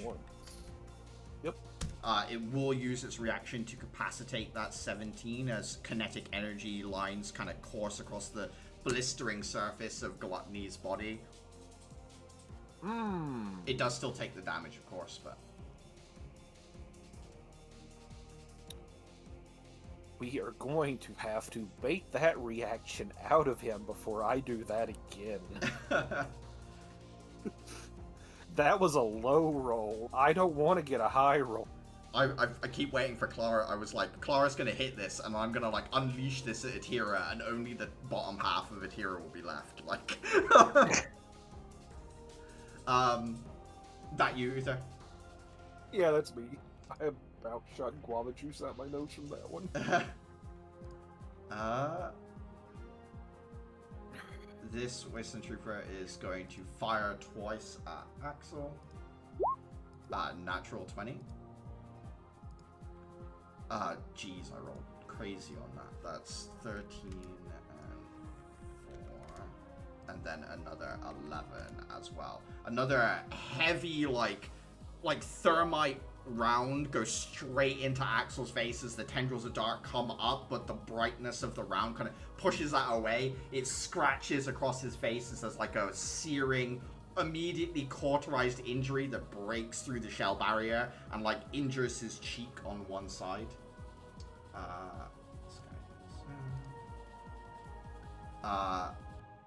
This guy is in your aura here. Is that at the start or the end of that turn? Yeah, it's at the start. Okay. 12 fails. 10 damage is exactly enough. I assume attempting to save him from Terminus or not. I don't think Terminus can be stopped now. As the suit fails, you also watch as the steam engine on the back combusts. This guy, fire breaks out in the metal plate that he is wearing. He cooks from the inside. Itira in the back behind you.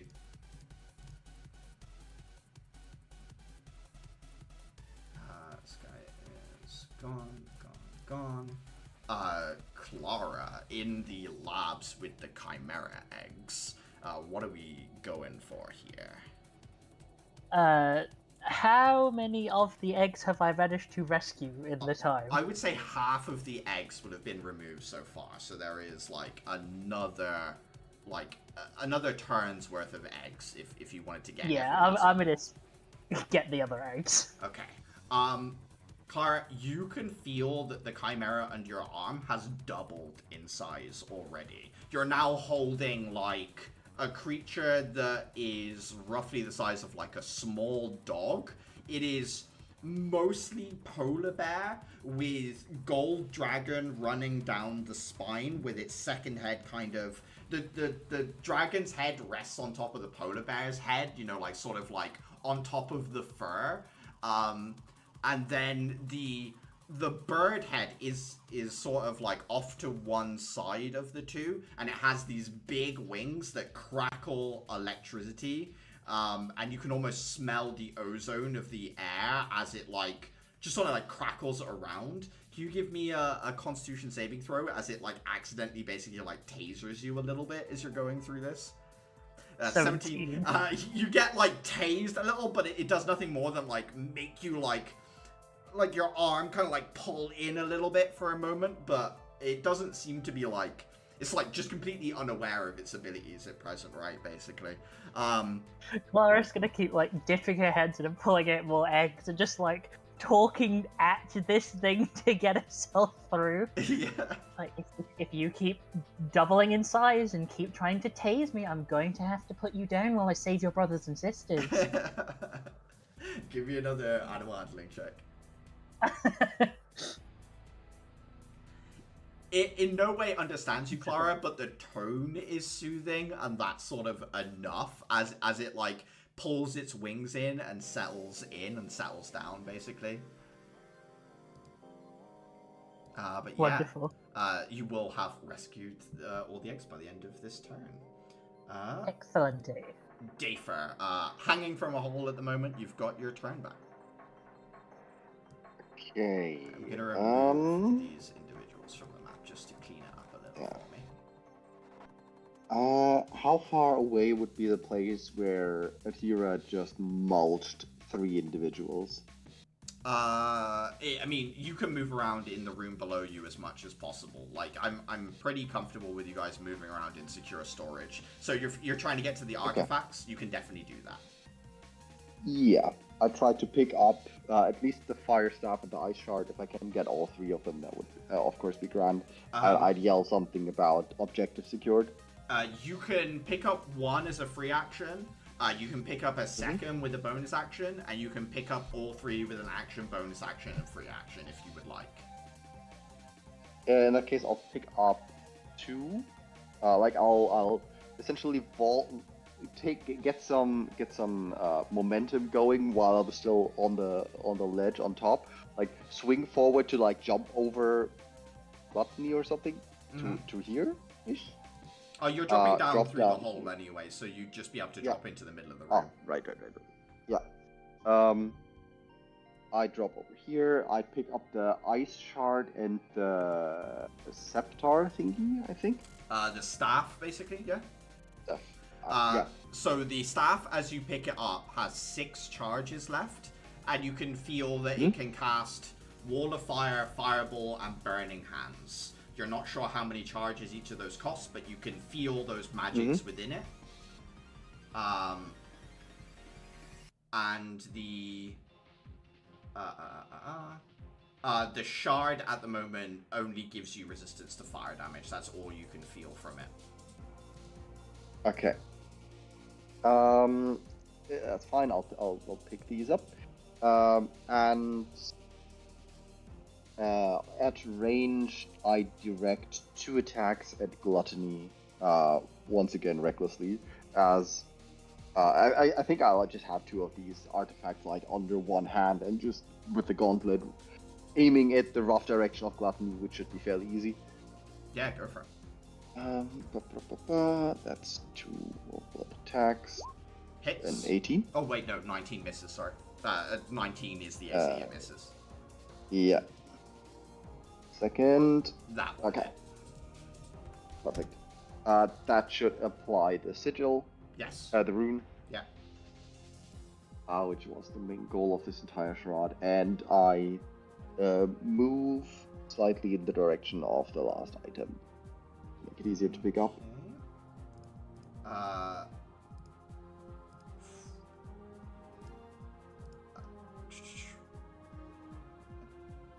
And everybody knows that we have the codex now, at least, or likely have by the time we rush upwards. So Axel is trying to figure out. There's 2 targets in here. One is this soldier with the fire shield would be gone because the person who cast it is either unconscious or no more.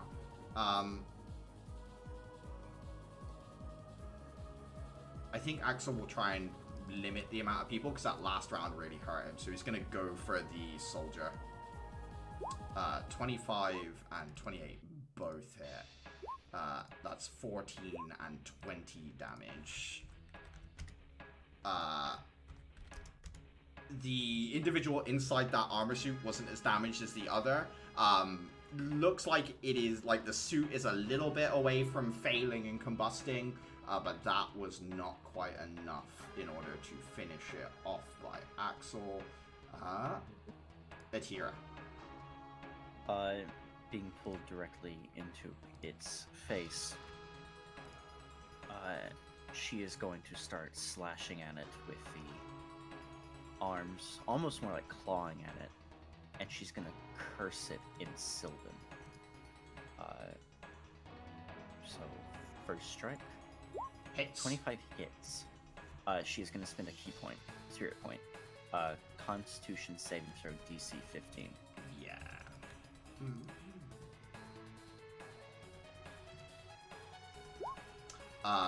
Decent constitution, but more my dice roll. As the first impact hits, the first wave of spirit energy sort of like gets lost in the gluttonous form of power that you strike.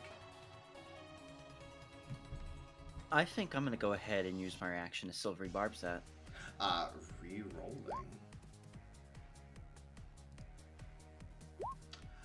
It is stunned.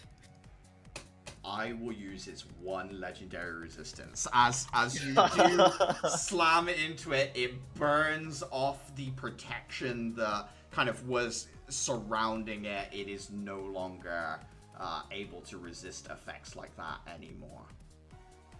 I can then choose a different creature you can see within range. You can choose yourself. The choosing creature has advantage on the next attack roll, ability check, or saving throw it makes within 1 minute. I'm gonna go ahead and designate saving throw. I think they get to. It's whatever comes first, and who do you give it to? Oh, okay. Who do you give it to is the question. I was gonna give it to myself as a saving throw. I'm gonna give it to Axel. Axel gets advantage. Okay, cool. Mm-hmm. That you or you got more? No, I still yeah, yes. yeah. You haven't even rolled damage. Behold the monk turn. 8 points of damage, yeah.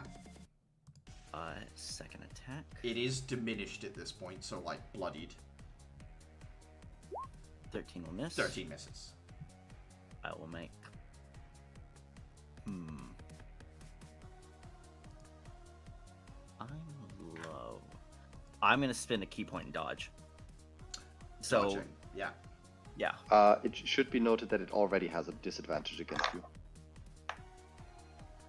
How so? But dodge. Oh, yeah. Dodge also gives advantage on dexterity saving throws. It has done 2 That dex is, yeah. saves. I don't know whether that factors into what you'd like to do, Yatira, but Yeah, I'll go ahead. I'll still take it Okay, cool. So still gonna bonus action. because it had me make a dex save last time and it still got me. So Yeah. Okay. Yeah. Is Gluttony's turn. I need to roll a d6. wisdom save. Yeah, give me 1 second. I gotta do recharge. Does recharge. Wisdom saving throw. Fails the whiz save. 16 damage. Jesus. Gluttony's gonna turn their shotgun towards Axel, Caliban, and Hera. You're sort of like in a cone, and it will dump the stored 17 into the shot. I need dex saves from all 3 of you. At advantage. Axel gets a 16 as they have danger sense. Caliban dex save. Unfortunately, Caliban, you will take the full whack of this.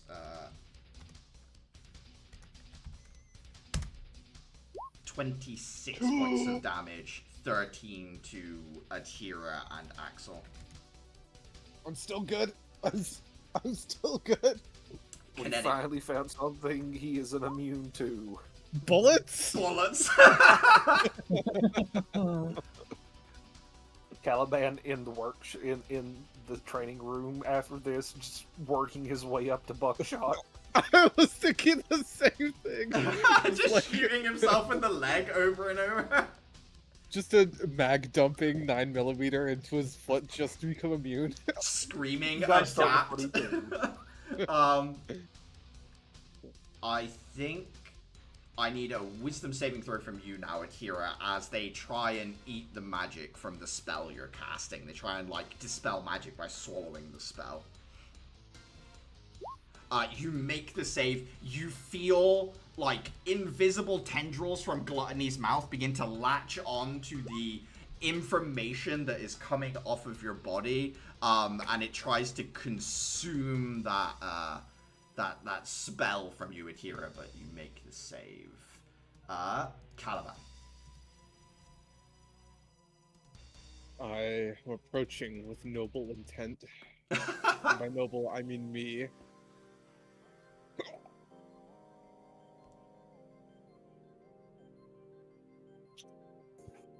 And I'm gonna attack. Yeah, go for it. 22 hits.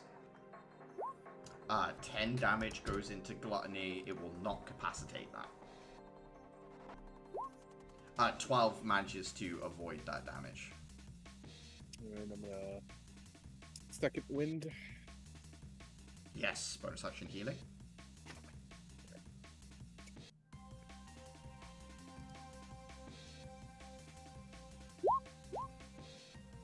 Good enough. 7 hit points back, Caliban. Mm-hmm. Anything else? That'll be all for me. Uther, it's aware you're there now, although you do have allies next to it.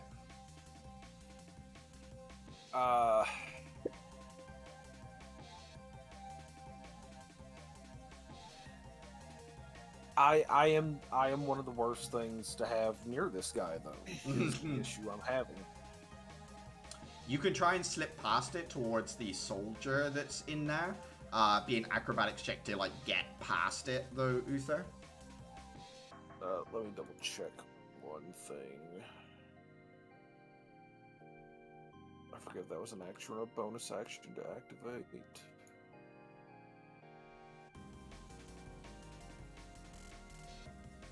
Frantically digging through the wiki. What are you looking for? What Wraith step was to activate. I think it's a bonus action. Oh Jesus. Bonus action? I think so. Yeah, I'm gonna just wraith step through the wall. Yeah, that works too. Yeah, you don't want me to hit that thing. I saw what it did the last time. Yeah, slipping through, going for the trooper. Slipping through, going through for the trooper. You don't have an ally next to him, unfortunately. Axel took him at range because he had a fire shield. But he is very low. Oh, okay. 25 hits.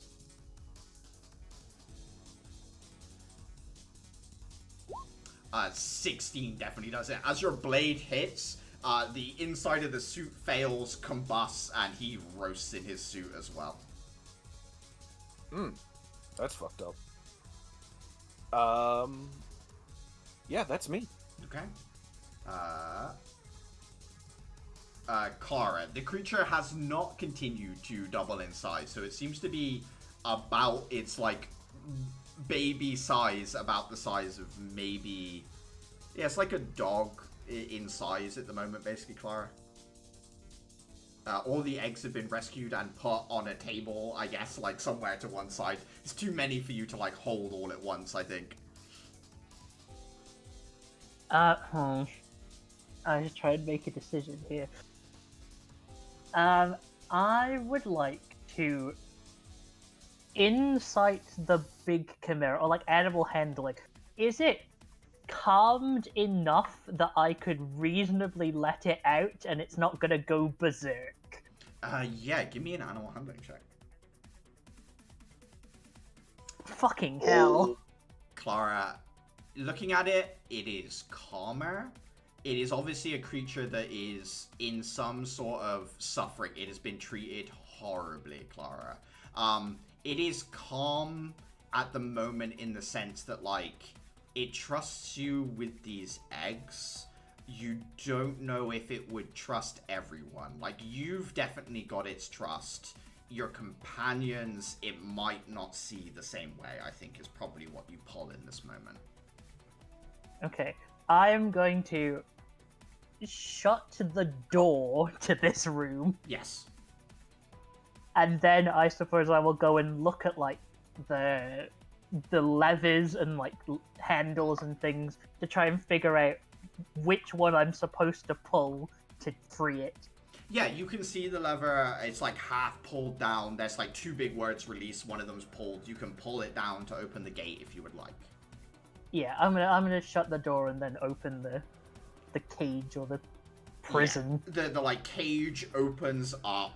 The creature starts to stand, lion head sort of like dangling, dragon and goat's head like weirdly shoved off to one side. It walks up towards you, sniffs you a little, and then like big cat lion tongue licks up you. Rough tongue that's like massive. You feel like hooks across your skin. It hurts, but it's like not aggressive in a sense. I'm gonna bonus action crush my healing word crystal for it. The damage to the dragon's eye sort of like shimmers and heals up a little bit, as it will nuzzle you. It sniffs the little hatched baby chimera, and the adult and the baby sort of like sniff each other a little bit, and it starts to like lick, groom this polar bear fur with its big lion tongue. Wonderful. I think that's it. I would rather wait to go and like try and find everyone else until I have a full suite of actions to potentially do that with. Is the idea, Clara, to like have this chimera stay with the eggs as like a mothering figure for them and take the chimera that's hatched with you, or do you want to like leave them all together, or what's going on in Clara's head? Like, what does she want from this situation, I guess, is the... I am of the opinion that I should leave them all together in here while I help everyone else sort out, like, make sure that everyone's not dead. And then I will come back after, like, there is no longer threat of imminent death Yeah. to maybe see what else I can do for this thing, but I want it to stay here with and protect its babies. Give me an insight check. Okay. Jesus, 2 1s and then a 2? Do you have any attunement slots free at this moment? What takes up attunement slots? So crystal crystals do, certain items might. I can't remember if the codex grip in your weapon does or not off the top of my head. I don't think it does, but it might. But yeah, things like that. I have 1 free. You do... Because I don't think, at least to my knowledge, my codex doesn't. You do feel from the little chimera there is a way to, like you do with crystals and crystal and magical items, the chimera has been designed in a way that someone could attune to it, the one under your arm. Do I get the sense that this is a decision I need to make right now? No, it's not a decision you need to make right now. I just want you to know you can feel that ability to attach to it in a sense. Yeah, I'm gonna make a mental note of that, and it will, I suppose, when I have to treat with its parent after no one's gonna die, I'll see if that's like a thing it would be okay with. Yeah, sure. I'm not just gonna go through all this effort to like save all of its children and then be like, for my thanks, I'm gonna kidnap one. Yeah, gotcha, Claire. That's how Fae work.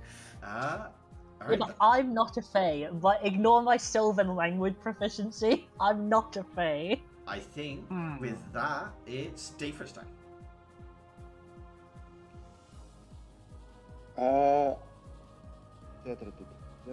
Okay, we only have Gluttony back, and everyone in the group is aware that at least we have accomplished most of our objectives so far. That Gluttony Dafer seems knows to of. be the one thing left to clean up if you guys, otherwise it's, you're gonna have to back off eventually. But... Okay, in that case, Dave, I think Dafer sees his job mostly as providing some level of protection, so I think his primary goal is tag Gluttony for now. Yeah.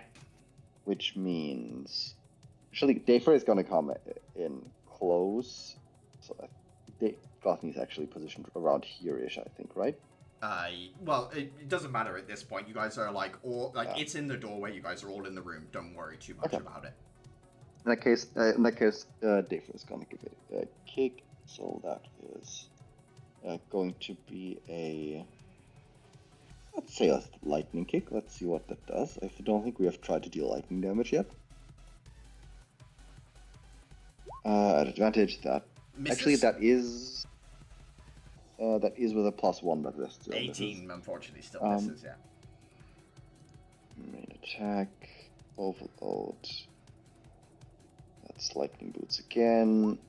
Yeah, never mind. 2 strikes, lightning courses through the body, but it just seems to absorb it in a sense that like Gluttony is eating up incoming damage as much as possible. Okay. Bonus action trying to hit it with a gauntlet. Maybe that is... Yes, that's a 20! 20 does hit. 4 points of damage, and it is tagged as disadvantage against anything that isn't you. And... that should give us some breathing room, hopefully. We'll see. Oh, I just accidentally deleted Axel from the initiative order. Give me 1 second. Powerful. And I believe that he had like 3 before. 3.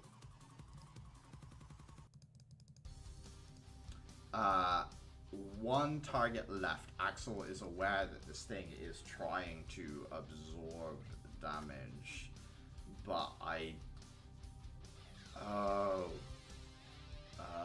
give me 1 second to read a spell.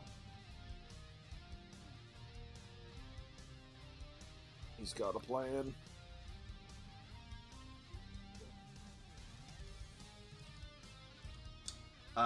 Dafer, do you have your Ambaric shards on you? I mean, I would have them on me. They're not attached to my weapon. So you've got Ambaric shards on you. what crystals does everyone have? As Axel looks around at the people in this room, what do people have on them, crystal-wise? I have. I have. All good. Continue. Mainly of an offensive nature, like attack spells or something like that. Oh, I have Banish and Knock left. Banish and Knock, okay. Uther? Enhance ability and haste. That's really haste. And Dafra, you have the fire staff, right? That is correct. So you can hit with like a fireball if need be. Are we trying to overload it? Axel is going to... I'm just trying to work out what the best way to communicate in front of this thing is without letting it know what's going on. Caliban, you speak High Zemessian, right? Yes. In Zemessian, Axel's going to say, I have a spell that can trap Gluttony in a impenetrable barrier that won't help us kill her. But if we time it, and we put as many things that can detonate as possible in the barrier, it will contain and focus the blast, and maybe we can overfeed this thing.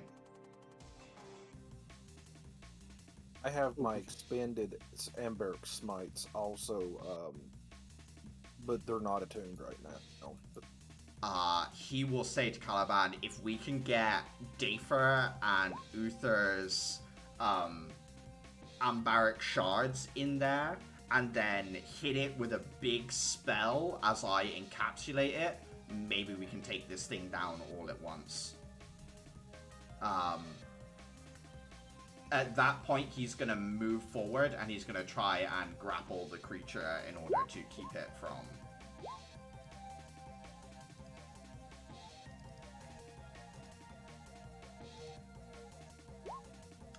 that should technically be a +7, but that is enough. Axel moves forward, takes his staff, and like binds one of the arms, and is holding it in place.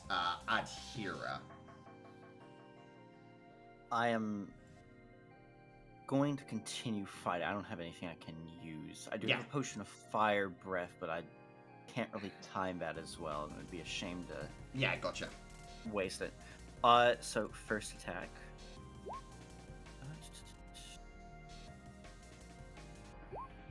Crit Wow. hits. Yep. And spinning a spirit point. Needs a con save. Yeah, that would give you guys plenty of opening. Alright, con save. 15. To be it. Does just barely manage to stave off the next impact, especially as the spirit scythe like embeds into the side as Terminus's rot begins to seep into the inside, pus dripping out of Gluttony's ribcage. Going to cycle around through the wall, kind of like tumble, Yeah. and appear at its back, and I'm going to stab again. 11 will miss. This one, its head rotates 180 degrees, not having to obey any kind of physiology. The other arm snaps backwards and manages to grab the scythe as it swings in. Coming in with another arm from the side. 18 will miss. misses as well, yeah. That will be my turn. Yeah, it'll be my turn. Wisdom saving throw from Gluttony. 12 fails. Go ahead and roll damage. 14 damage. Give me an insight check, Adhera, with advantage. 9. You can feel from Terminus, this spirit of Gluttony, whatever it is a much stronger spirit than the Envy one was, right? Like, this is a higher order of Gluttony. It could be Gluttony itself, perhaps. and you can feel that there is a lot of strength left in this thing, even once it is defeated. There's more, perhaps, beneath that surface that it is letting out at the moment. It will...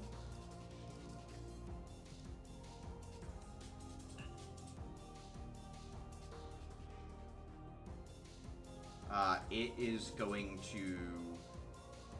Across its body, a series of smaller mouths appear, and they extend on tendrils. I will attack each of you in turn. I will start with Adhira.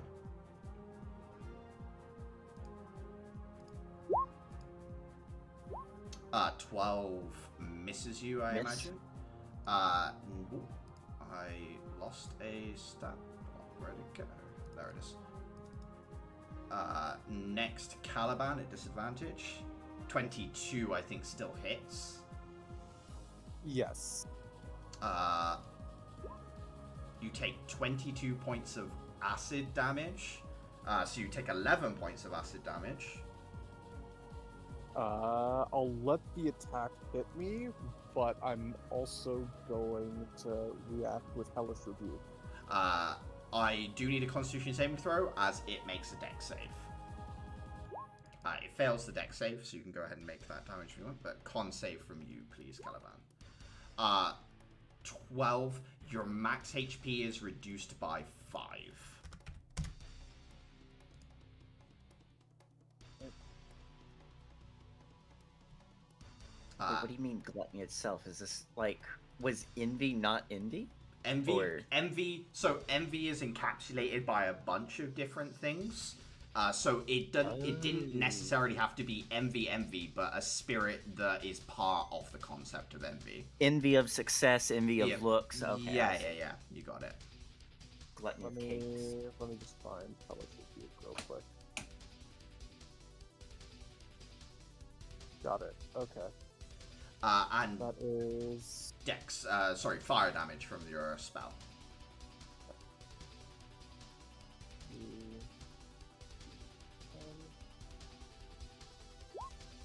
10 fire damage, as the tendril that attacked you is immediately burnt to a crisp, but the other tendrils do strike out. Axel at disadvantage. 18 still hits. And they have resistance to this, yeah, Dayfra. Yep. 5 damage and a Constitution saving throw from Axel. Does lose 5 max HP. There's no way that misses me. And next, against you, Dayfra. Not at advantage. Yeah, 25 hit. Yeah. I don't resist, sadly. 22 acid damage. Your max HP is not reduced.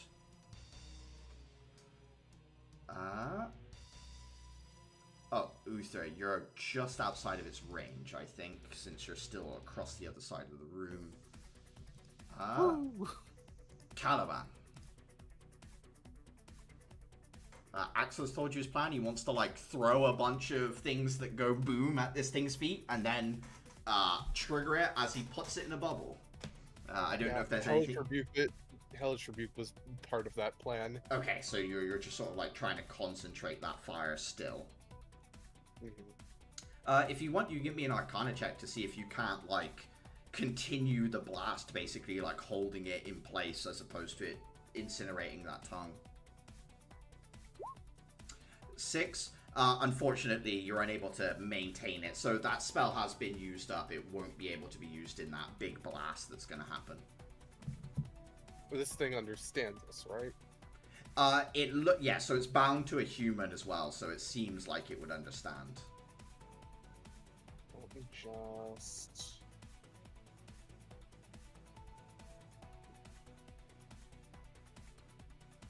Oh, might have one more trick. Let's see.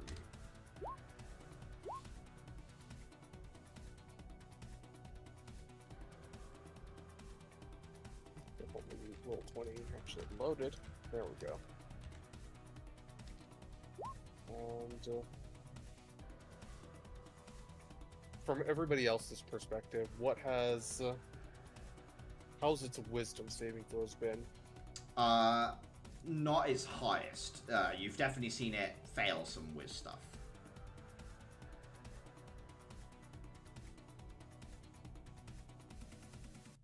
I'm not taking the risk, but the DC for what I had in mind is too low. So I'll just like keep hitting it with my fightery talents. Yeah. Is there any way you want to try and transmit the plan to others as well, Caliban, or anything like that?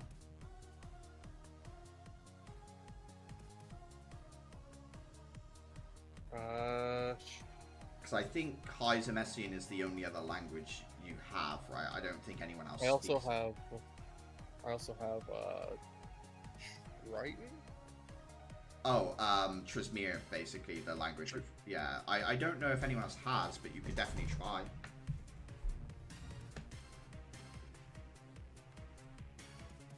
I'm just gonna look around and just probably say it in that language.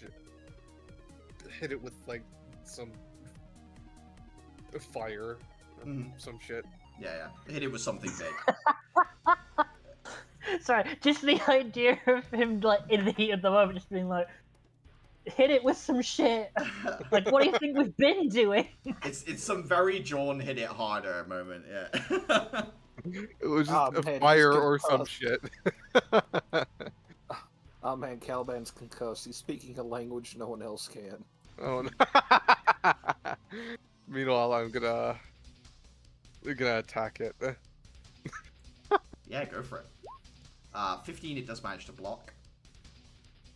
A crit, it most certainly cannot block. 19 damage, it will take that, and as a reaction, lock it in.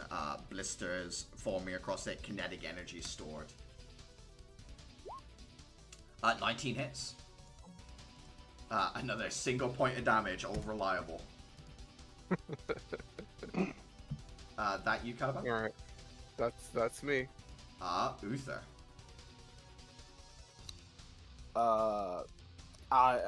Caliban's message is not received. Yeah. And I'm going to move probably up here and back up at here or some. Assuming your ghosts don't do friendly fire, yeah? I'm gonna say no, it's fine for now. Technically, you're supposed to be able to see the targets that you save for it. I'm just gonna waive it for this moment. Oh, okay. And,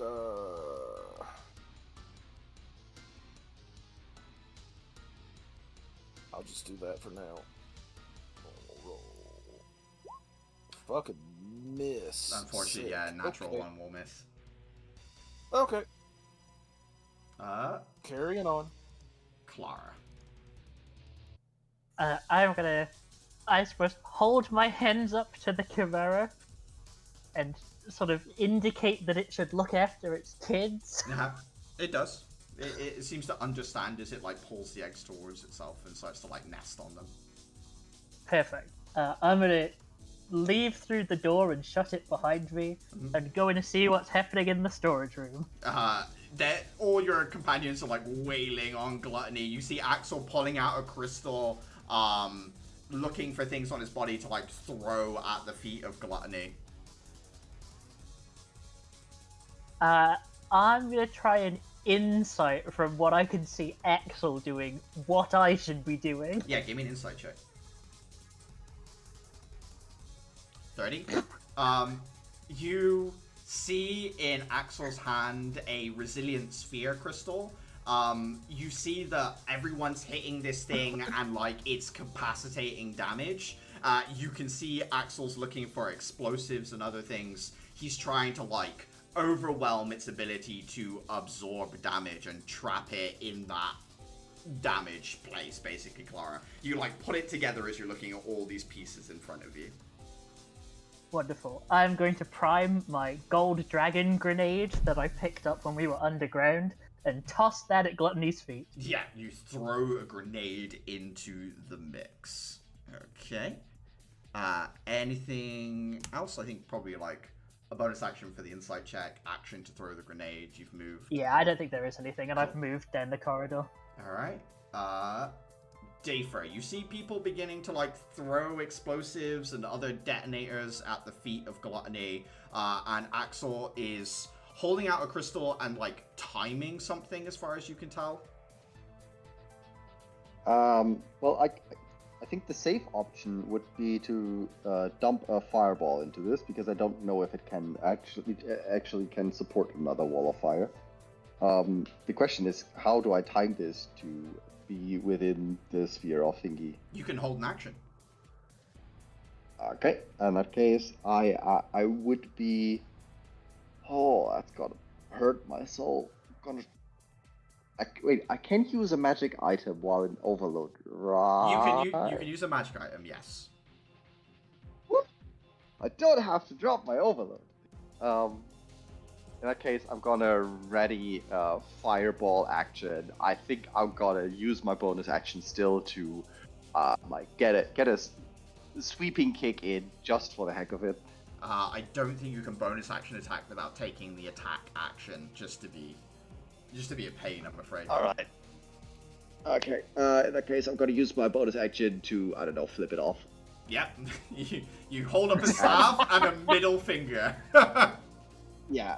Essentially, I don't know. I've been trying to distract it this entire time. Might as well try to continue.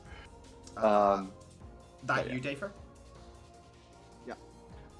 Axel throws some a black powder charge at Gluttony's feet, holds up the crystal, and is holding his action once everyone's kind of put something into the mix to cast Resilient Sphere. Adhira. I will continue attacking it. Yes. Spirit Strike. 10 misses. Thompson. 13 misses, I'm afraid. Bonus action Spirit Strike. 13. With the lack of aggression from other people, Adhira, your strikes land, but Gluttony is more focused on swallowing each individual strike. Each of your attacks just seems to like disappear into the mix. Okay. That will be her turn. She's gonna take like 5 foot back from it. I think it would attack of opportunity you. Mobile. Yes, of course, you made an attack, so it can. Thank you. How dare you? I know.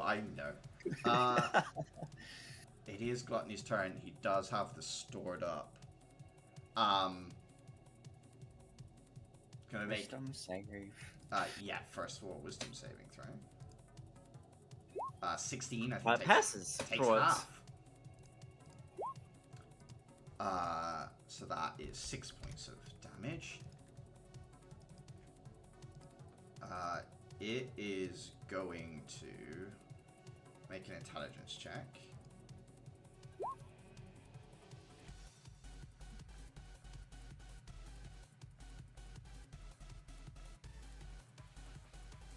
It is going to... So, Axel's holding onto one of its arms. It pulls the arm inwards, takes its other hand to cover Axel's eyes, as the individual it's bonded to, the like SWAT operative, takes the shotgun and places it point blank against Axel's chest and pulls the trigger. Constitution saving throw from Axel. 10 will take the full whack of damage, including the stored up damage as well. So that's plus 19. 31 points of damage bursts and ripples through Axel's shell barrier that flickers and like goes out, but Axel is still stood as he reloads and pulls the trigger once again. It is Axel's con save once more. This time, making the save. There is no stored up damage, but they are going to add a Crystalm Smite to it, as they do have Burning Smite, or whatever it's called, Branding Smite, I think. That's, I think, 2d6. Searing. Searing Smite, thank you. So that is 16 damage, and Axel is not alight. The shotgun pellets, like, just disperse across Axel's chest, going through the clothing. Small trickles of blood, like, slowly staining his shirt red. But he is stood. He is barely conscious, still holding concentration to cast the spell when it is time. Caliban. Attacking. I got nothing. Yeah, it's fine. But my attack. Yeah. 23 hits. 5. You can tell you hit this thing one more time, and it needs to let loose something it's been holding back. It will no longer be able to retain its control, the semblance of control that it's maintaining at the moment, Caliban.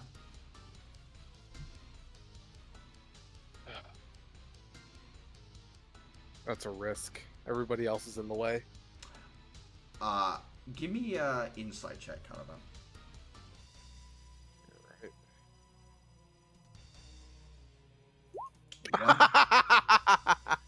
You can't quite work out what will happen when this thing is hit one more time, but you do know that everyone's going to need to continue damaging it anyway.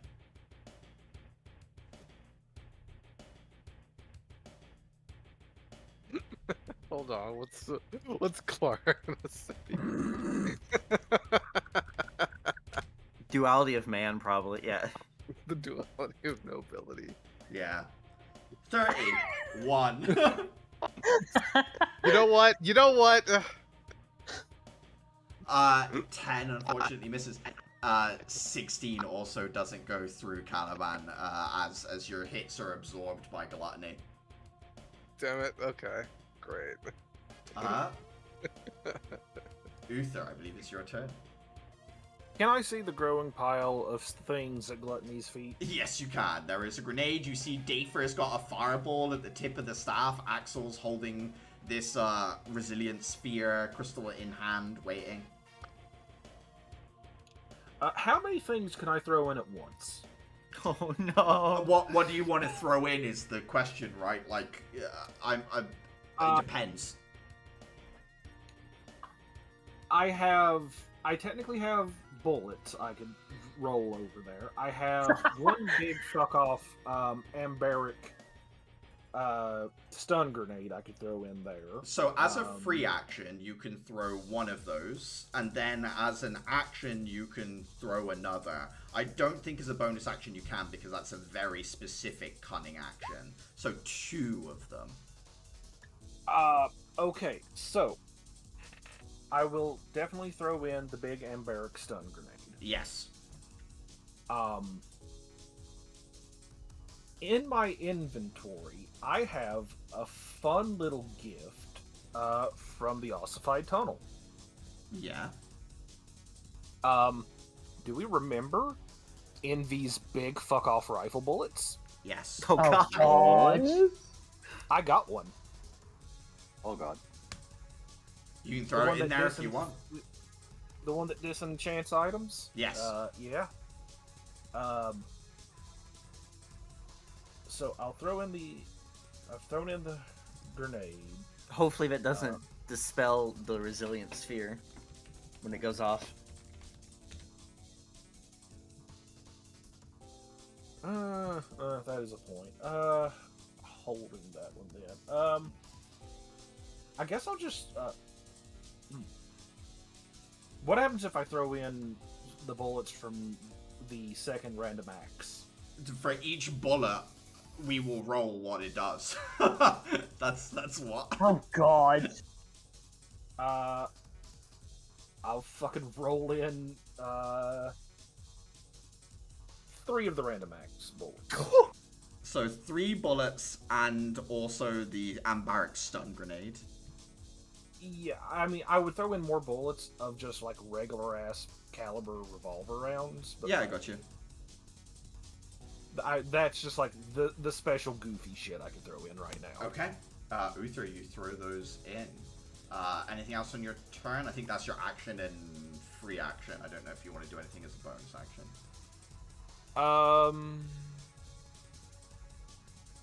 Second.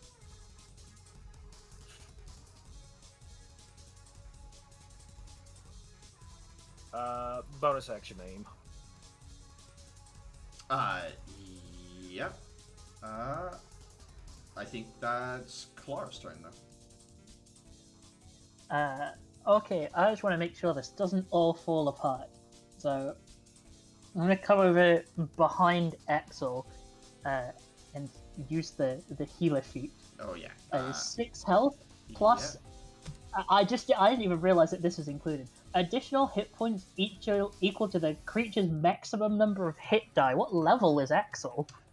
He gets plus 11 health, I believe. So he gains 17 health. Yeah, okay. I just realized healer is actually much better than I thought it was. Like, I thought it was good, but I was just not reading additional hit points equal to max hit die. Yeah, a nice scaling feature for making it relevant Yeah. as you get better. Okay, Clara, yeah, you patch him up, do your best to, like, bandage up the bleeding wounds on his front, I guess. Yeah, I don't have any, like... I've thrown in my one explosive, so I just want to make sure he doesn't, like, drop to anything before he casts the spell. The moment you're up, I think this is the point. He puts a hand on your shoulder, Dafer, and nods to release the fireball. In that case, I mean, Dafer, this is the first time Dafer has used a magic item, so basically he's just gonna treat this like his gauntlet, roughly pointing it in the face of Gluttony, and then just, I don't know, shaking the wand in hopes of that the fireball somehow drops. You watch as a bead of fire travels like a pulse of energy through the staff. It turns into a bead maybe an inch across, and then at the tip of the staff, it expands to a foot across, 2 foot across, 10 foot across, as this giant ball of fire is at the end of the staff. You're shaking it, trying to like make it leave the staff as it just gets bigger and bigger in Gluttony's face. Axel will release Gluttony, step back.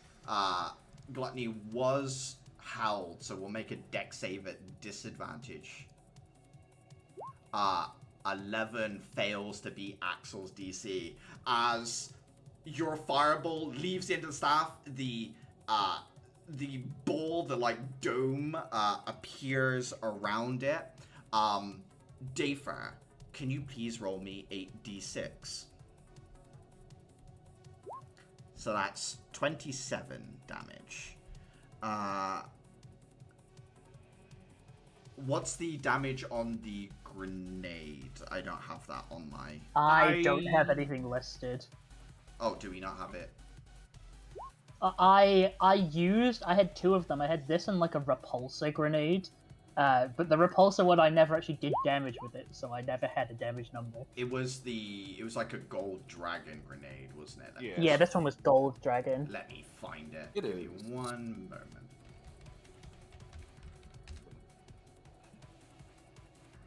Guess what item's not listed on the items list? It won't be in there, because if I've not given the information out, then you guys won't have it. Yeah. It is 4d6 damage, so go ahead and roll 4d6. Wonderful.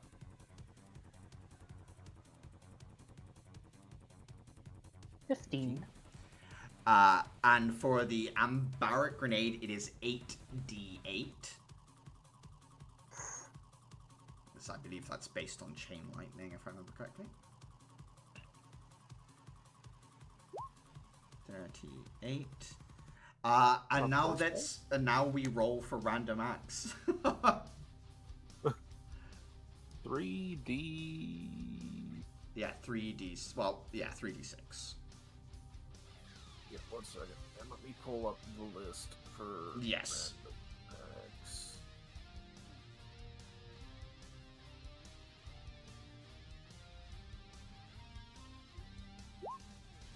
Three is sleep at 5th level. So sleep, One. 2 sleeps at 5th level and 1 banish. So they don't repeat. So sleep is gone from the first Okay. one. What's 1? A banish. And then what's 2? 1 has already been used. Exactly. That's yeah. What's Oh. already expired. Oh. No, but No. You got 6 new rounds if I remember correctly. So it's sleep. no, I had 5. I know there were 5 rounds in it, but does it not just randomly cycle regardless if one's already been used? So let me just go through this as I understand Okay. it. We'll just do it this way. So sleep, Okay. yes. Banish, yes. What's number 2? Number 2 would have been dominate person. Dominate person. Okay. Roll me. I think sleep. Is it sleep at 5th level? So that's Sleep at 5th level. 5d8 plus 4d8. I think that's 9d8. 98. 48. Okay. And now I need to make a wisdom save against Banish and a charisma save. No, it'd be 2 wisdom saves, right? Banish and dominate person. Banish is charisma. Banish is charisma. That's what's going on. DC of 15. 16 dominate persons. So, let's do some totals. That is 30, 68,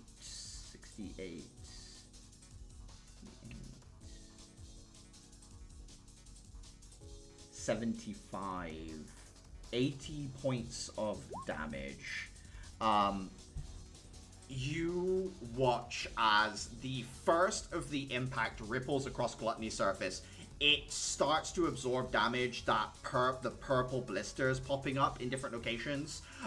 Where the pus on the inside that was created by Terminus was, it suddenly bursts forth and like cracks apart. It starts to disintegrate from the rib cage as too much energy is stored. Some of that energy releases.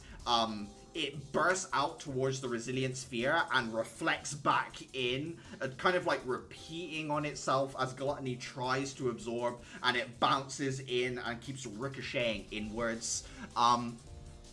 Uther, you feel a connection to the individual inside the orb as they are attempting to command Gluttony to like absorb all of the damage and protect them, to kind of like cover them. But you can choose here which you prefer. Would you like the impact of this spell to mostly hit Gluttony or mostly hit them? The agent individual.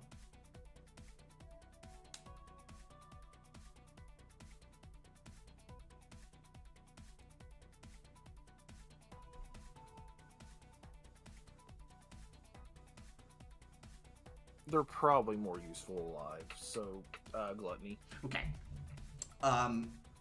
You do allow Gluttony's arms to like come over the top of the agent. Energy rips away at the flesh and the body. And eventually the energy severs the connection between the two of them.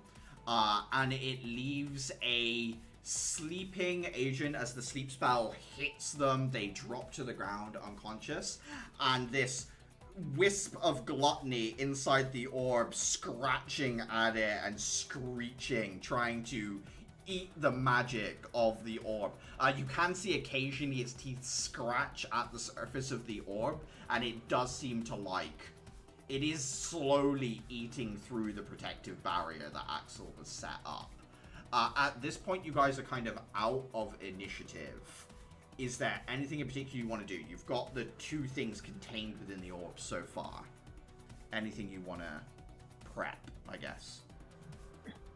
Adhira is pacing the orb. Do you know that scene from Phantom Menace? Yes. Where Darth Maul, she's doing that. Just intently watching the Vice struggle. Yeah, it like waiting. It's almost like like a tadpole swimming around trying to get out of this eggshell, trying to like crack through a weak point as it squirms against the screen. Occasionally the mouth opening up and like fangs gnashing at you as you get close, but otherwise just whirling around, squirming in this shell.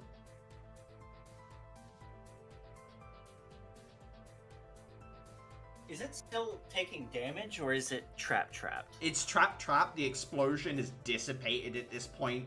It's kind of at the point where any physical version of itself is gone. It's more like the spirit that slipped away of Envy before, but the barrier does seem to be containing it at present. So it's like a spirit form trapped in the resilient sphere as it gnashes its teeth.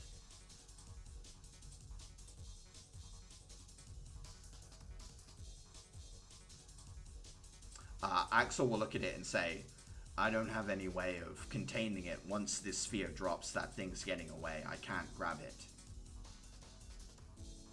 Adhira is going to slip out her banished crystal and just slowly twirl it in her fingers. I think that's the best chance we've got. We've only got one go at this.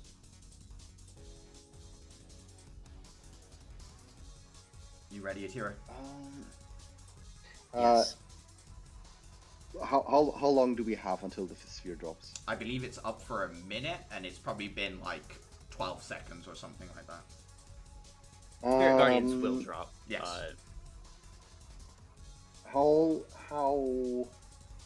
do I have any chance of making this room physically unstable to have things collapse on top of this sphere? It's ethereal, so it will just go through the rubble at this point, Dave. That's the problem you guys have. Is it's pure spirit at this point.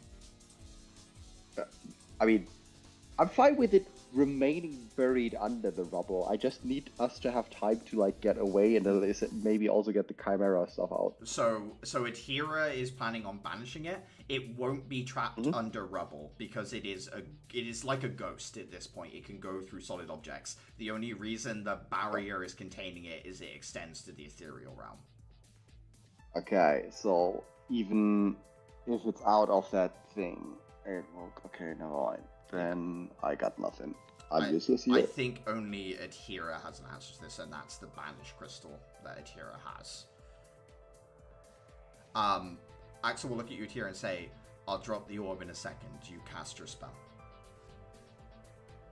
Alright. The sphere drops, and Gluttony makes a rush to go, like, straight through you and up and out. He makes a charisma saving throw, yes? Yes. And your DC is? 15. It has a -1. So I need to roll a 16 or higher on a D20 for it to get away.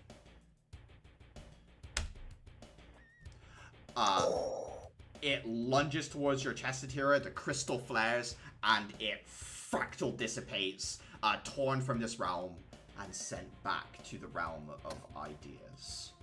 The museum falls quiet. Gluttony has been exiled. Looks like it bit off more than it could chew. Axel, who was looking at you so proudly, slumps against the wall and says, that hurt more than the gun.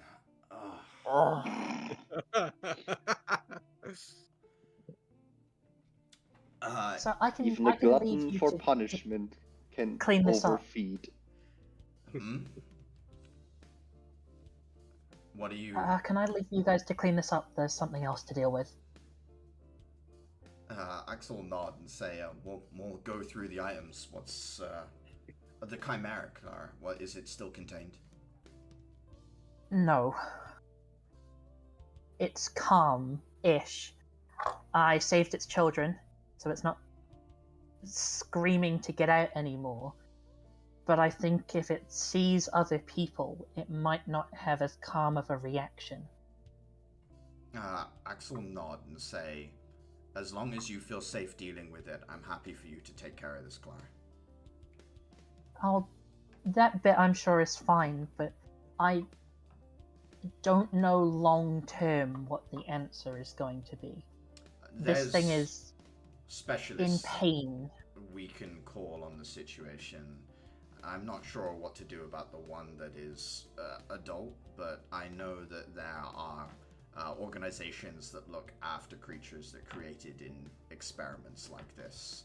I'll use he pulls out the sending stone like crystal and says, I'll contact Zeta to let her know that we need a team here to help get these chimeras somewhere more comfortable. Okay, I'll go and buy them some time. That would be highly appreciated. The thought of having a chimera rampaging through this room as well is terrifying right now. I mean, she seems nice enough given the circumstances. I mean, I'd probably be more pissed off than she is, so I'd say she's handling it pretty well. Yeah, sure, but I would like to live. Well, so stay here. Clara's gonna which is wander why back I'm like down the glad corridor. that she will not be here in a while, and that other people to take care of this will soon arrive. Axel throws an artifact at you, Dave, and says, "Catalog this." There was an item with sort of a lampshade style to it, yeah? Yeah, there's a set of wraps on a body that you've turned to mulch. So it's just like in dirt, it's wraps with this like scarab beetle emblem on the back. She's going to reach down, fingers sifting through the mulch, and she will pull out the wraps. You do feel they're magical. They are attunable, and they are like old lampshade like burial wraps that were designed to it essentially converts the decay of the body into dust. So like when the body starts to decompose, it turns it into sand that will like, I think what you understand the original intent to be from lampshade is to preserve the dignity of the body. There's something about like being rotten with maggots hanging out of you that is seen because lampshade has such like a close nature with like gold and gemstones, like believing you're made of it. The idea of the body becoming something more squishy like that, in a sense, is kind of counter to the culture, and these wraps preserve you from becoming something like that. Alrighty. I guess with the exile crystal done and used, I have that free attunement slot. Yeah, you can spend some time attuned to it. Yeah, I'll sit down, kind of cross-legged, and catch my breath.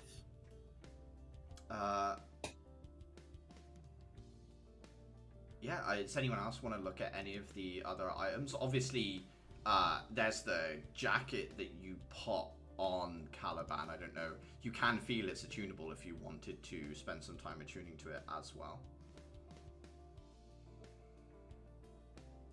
What was it the coat did again? Yeah, so it seems to, well, without attuning to it, you're not super sure exactly what it does. It does seem to be it's not an artifact of the goddess like the other things. It's the one item that stands out amongst the others as being newly designed, and it seems like maybe it was made by the group like the Sin the Sin organization, kind of similar to the like shell demon things that they use, but not with a spirit in it. I guess I'll see what's up with it. Okay. Anyone looking at any of the other items that were around? There was a spear, the icy shard. I think the bangle's pretty much used up. And the It's only icy got shard only and got, like 1 HP on it left. And the icy shard and the staff are both in my possession. I think the spear is the icy still shard, on the ground. Yeah.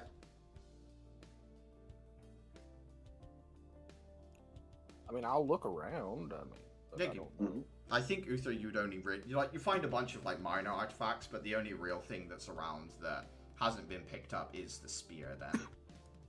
Yeah. Mhm. Look at the spear and grab the gluttony agent shotgun and just get that away from them. Yeah, picking the shotgun up, it does immediately tell you Helix rejected, but otherwise, like, you're able to Mhm. handle it. Yeah. Clara, heading... also, the spear is tunable, but Clara, heading back to the Chimera, it does seem to be, like, sleeping eggs kind of, like, underneath the mane of the lion, and the little polar bear Chimera is, like, ambling around the room, sniffing at different things curiously, just kind of exploring its surroundings at present.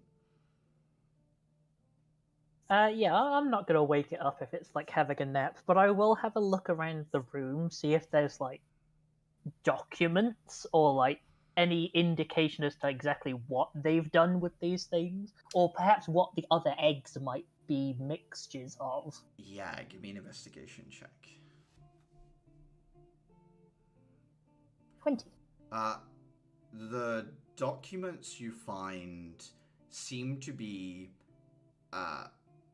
they were experimenting with different apex predator, like, combinations. It states that they got a series of different dragon's blood from the Shell Investigation Network, and they had the gloaming powder, essentially, that allowed them to add a sort of, like, psionic link. That the first Chimera was a failure on the psionic link, but could be used to breed rapidly more Chimera to test this link with. That seems to be the sort of, like... What they were trying to do here is, like, breed a war beast that could be bound... Not bound to a person, but, like... Similar to how the Sin group uses the shells to have, like, a symbiotic nature with a spirit, it would create a symbiotic nature between yourself and the Chimera by connecting the two. I would think this, but I'm wondering whether Clara would be able to make the connection.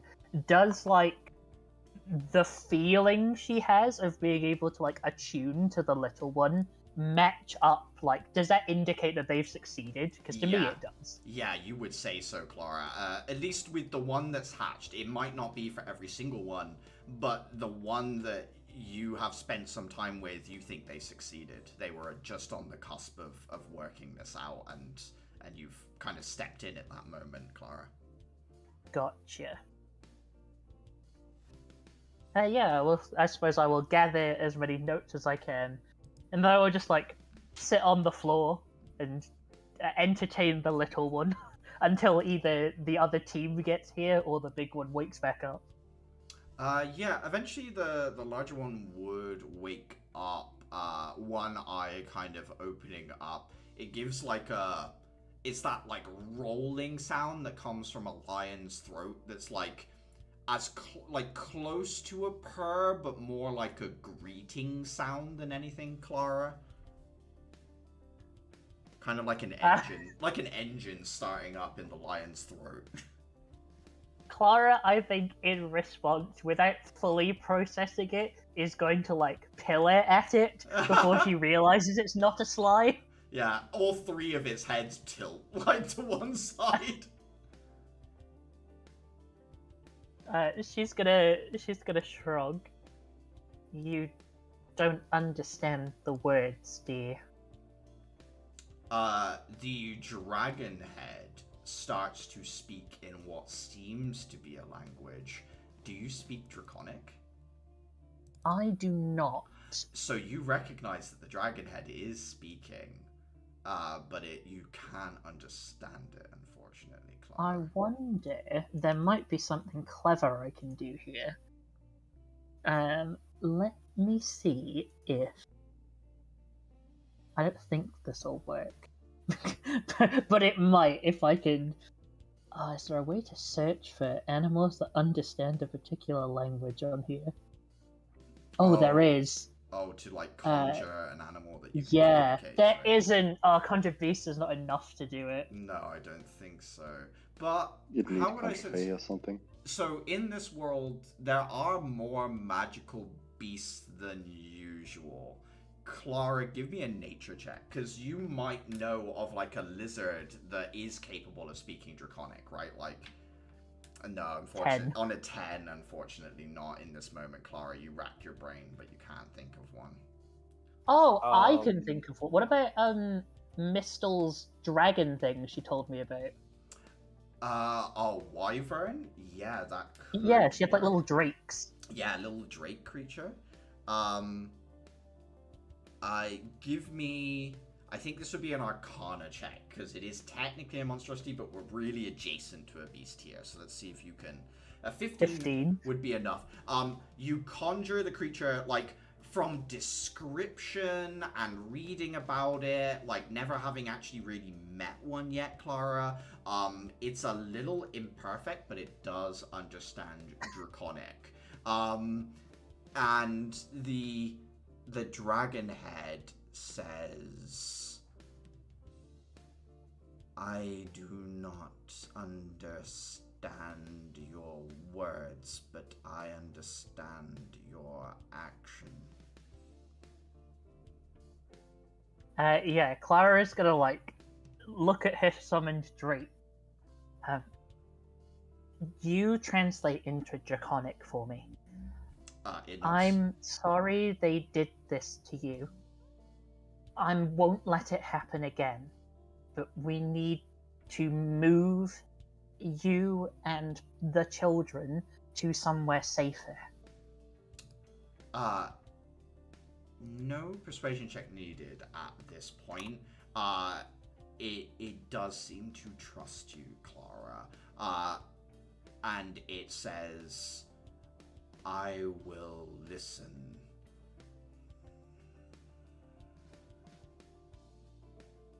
Thank you. For the purposes of transparency, she doesn't want to use the word experiments, but she can't think of another word. Mm-hmm. The experiments, the things they did to you, your children, some of them will link to humanoids. Will they be safe? Clara has a bit of a sad look on her face. It depends on the humanoid.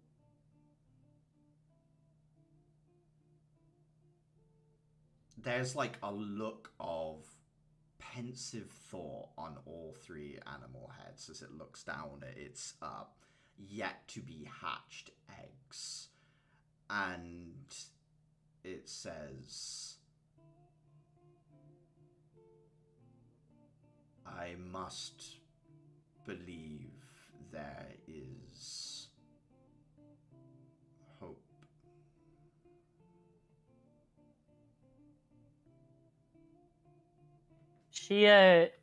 She's gonna like nuzzle the polar bear head of the little one that she's like entertaining. I think there's hope. You have beautiful children. This one's adorable. And yeah, I think at this point it like lays the mane down on top of the eggs to keep them warm, sort of instinct taking over as it watches the born one sort of amble around the space.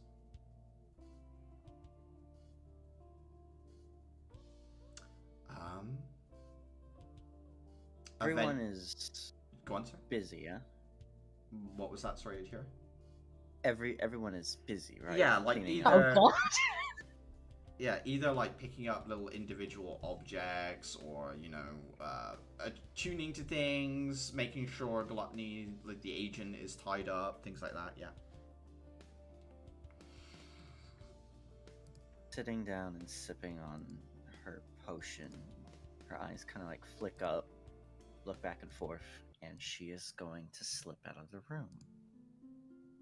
Okay. Unnoticed as best she can. Give me a stealth check.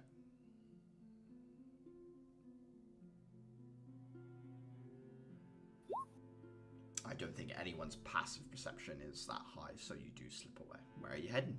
I also wanted to ask, like, as I was saying stuff, like, you were also mentioning stuff, like, the scene with the labs is done, right?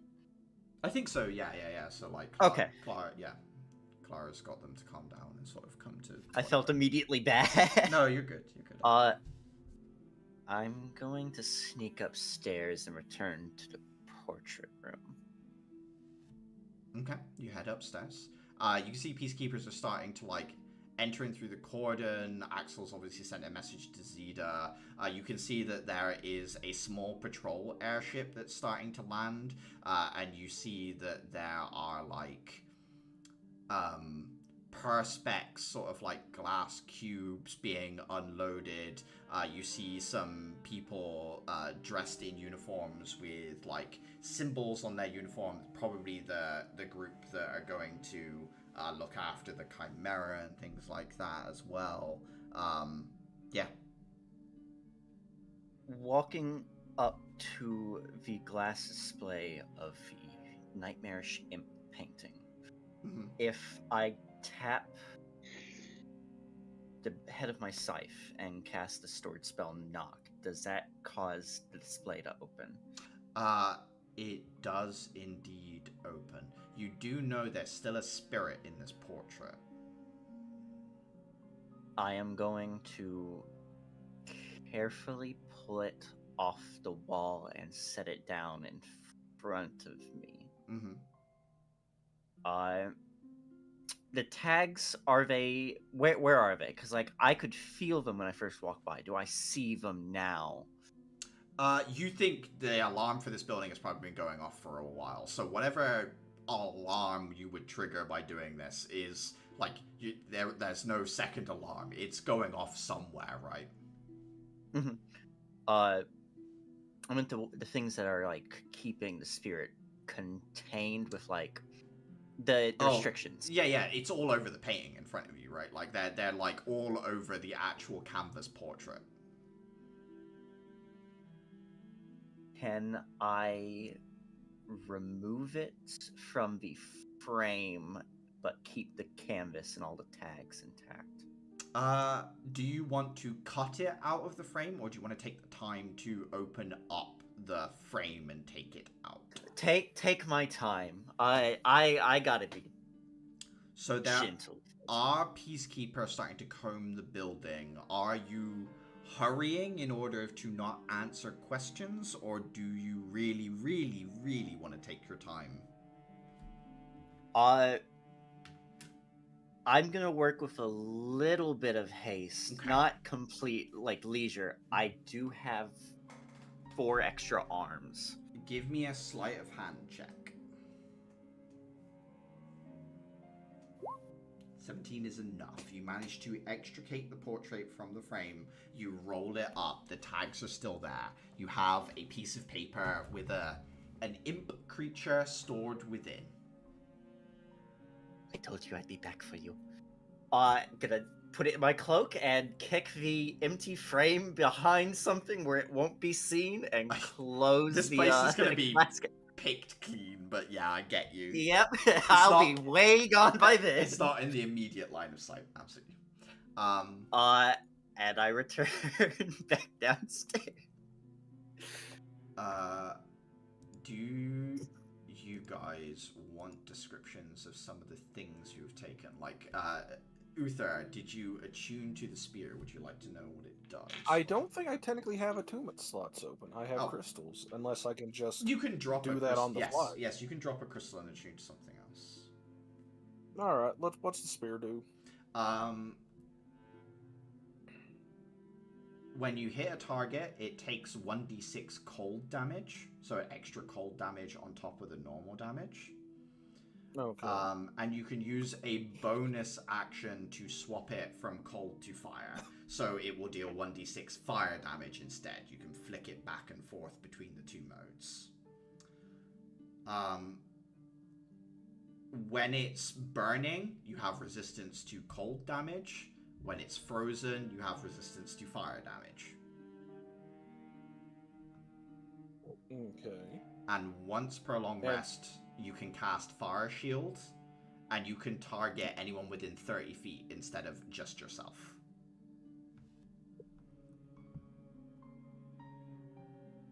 Well, that sounds pretty sustainable without having to worry about it running out of juice. So, interestingly enough, as far as you can see, this is it's like a relic made from an actual, how do I put it, like, Crystalm is magical, but it exists without the goddess.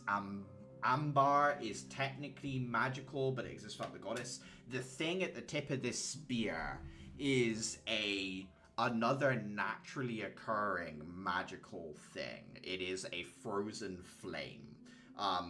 It is not really known how they're created. There's several theories. One of them is that when meteors kind of enter the atmosphere, as they burn up and ice burns off of them, fragments of that can crash down to the world as frozen flame. That is the most commonly believed theory as to how these things form. That does also mean, Uther, that the frozen flame could be detached from the spear and used as part of a different weapon. So it could be used to essentially enchant a weapon instead.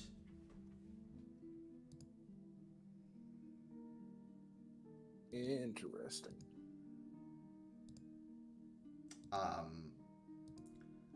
Actually, Dafer, you can give me an Arcana check on the shard of ice you're holding as well.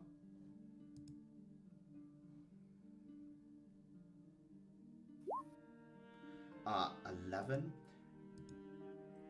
Looking at it, the shard of ice is actually already in the shape of a rune.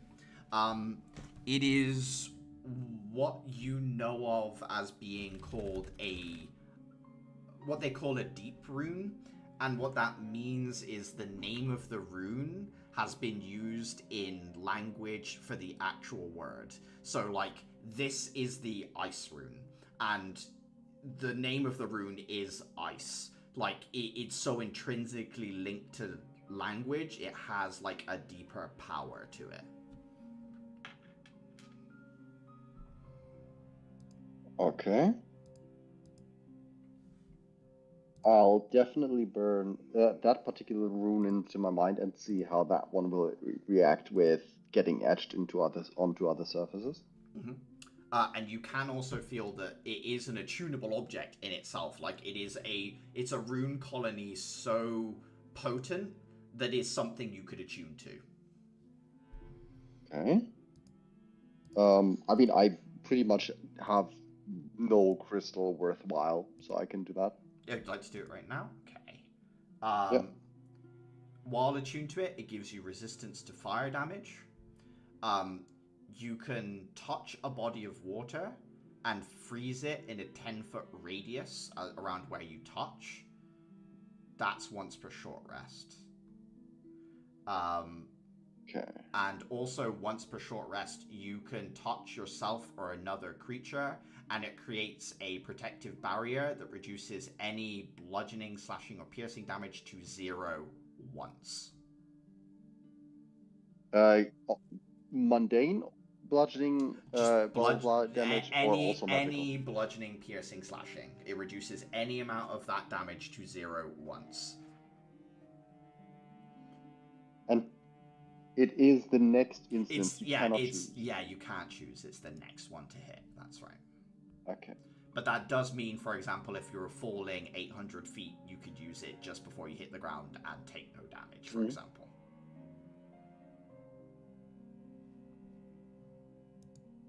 Okay. And Caliban, you were attuning to the miasmic jacket thing, yeah? Yes. While attuned to this, it basically symbiote bonds to you. If you drop into water, it will attach to your neck and act as gills. So it gives you the ability to breathe underwater, and you get a swim speed of 40 feet. your melee attacks get an extra 5 feet of range, so you get reach on all of your melee strikes. So essentially, tendrils can attach to your weapon and strike at a distance. And once per long rest, when you drop to 0 HP, you gain 20 temporary hit points, and you start regenerating 1d6 hit points at the start of each of your turns. Does he really need to be that more unkillable?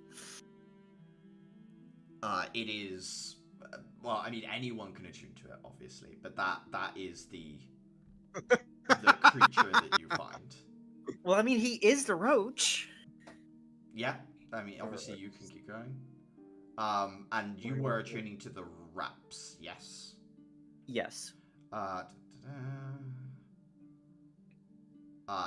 3 charges per long rest. Using a charge, you can do a 15-foot cone blast from your hands. It's a Constitution saving throw equal to your spell DC. On a failed save, the target is blinded and takes 2d8 necrotic. On a success, it takes half and isn't blinded. You can choose to afflict the target with a curse. It has disadvantage on attack rolls against undead and other things like that, basically. So it has disadvantage on saving throws, disadvantage on attacks, disadvantage on anything to deal with an undead target. Okay. And all charges replenish after a long rest? Yeah, 3 charges, all 3 back per long rest. Okay. I just know some of these you have to like be careful or like save that last charge or else it goes completely inert. Yeah, no. So this, again, the scarab that's used in part of the creation of this is a piece of one of the guardians. It's a piece of a guardian body that has fallen off. So the scarab is like one of the decorative golden charms that you've seen from a very long way away on the guardians, but that's what's used. Because, give me a history check, actually, Tira. You do know that the Guardians are slowly getting bigger over time. They are constructs, but they do grow, and they molt their jewelry like a lizard molts skin, basically. So these scarabs and other pieces of jewelry are picked up to make enchanted items sometimes. This is one of them. They molt jewelry? They molt jewelry, that is correct. I gotta get the elements fast. You need to walk around in the shadow of the Guardian and pick up gems. Both prostrating myself and like scooting forward a few feet to like grab a jewelry. Like I can't believe you're literally Benny from the Mummy films. What is?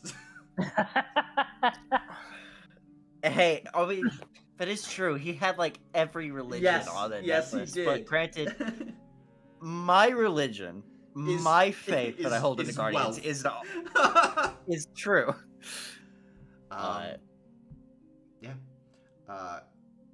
Clara, did you want to attune to the little polar bear chimera? I'm gonna ask the mom if it's okay. Like, I know she said she wants to have hope and stuff, so I kind of feel like it's implied that she's like, well, they're gonna have to. It will say, I hope all my children bond to someone like you.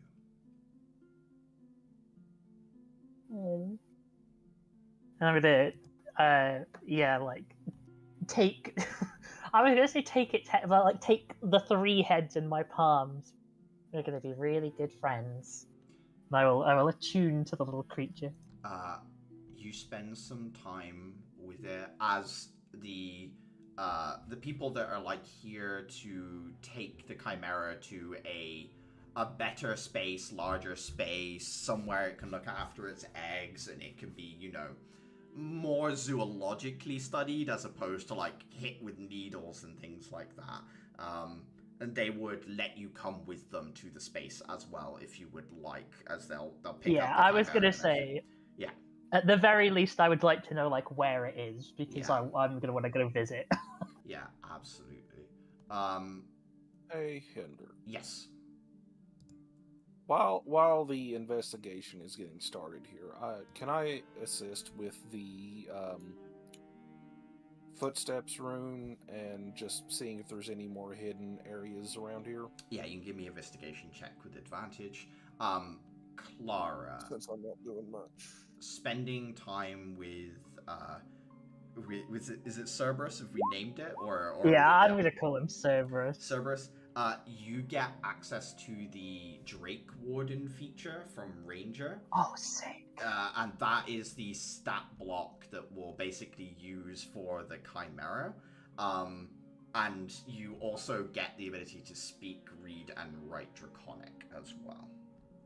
Oh, hell yeah, more languages. As you are psychically bound to the creature, it has, you know, a sort of like primitive childlike intellect, but sort of a somewhat innate understanding of Draconic, kind of like how turtles are born knowing how to swim or so on. This thing kind of has some rudimentary language knowledge that sort of transfers psionically to you.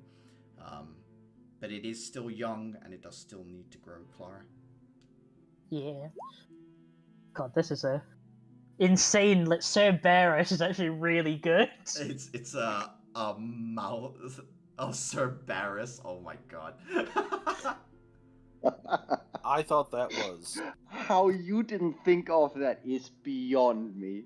I think I was. I don't know. I was so fixated on like her Cerberus, her. But yes, Oh. Cerberus is actually so much better. For the draconic essence of the creature, you can choose between fire or lightning, and actually each long rest you can swap between fire and lightning as to whether the dragon or the thunder bird kind of essence is more in charge or not, basically, Clara. Gotcha.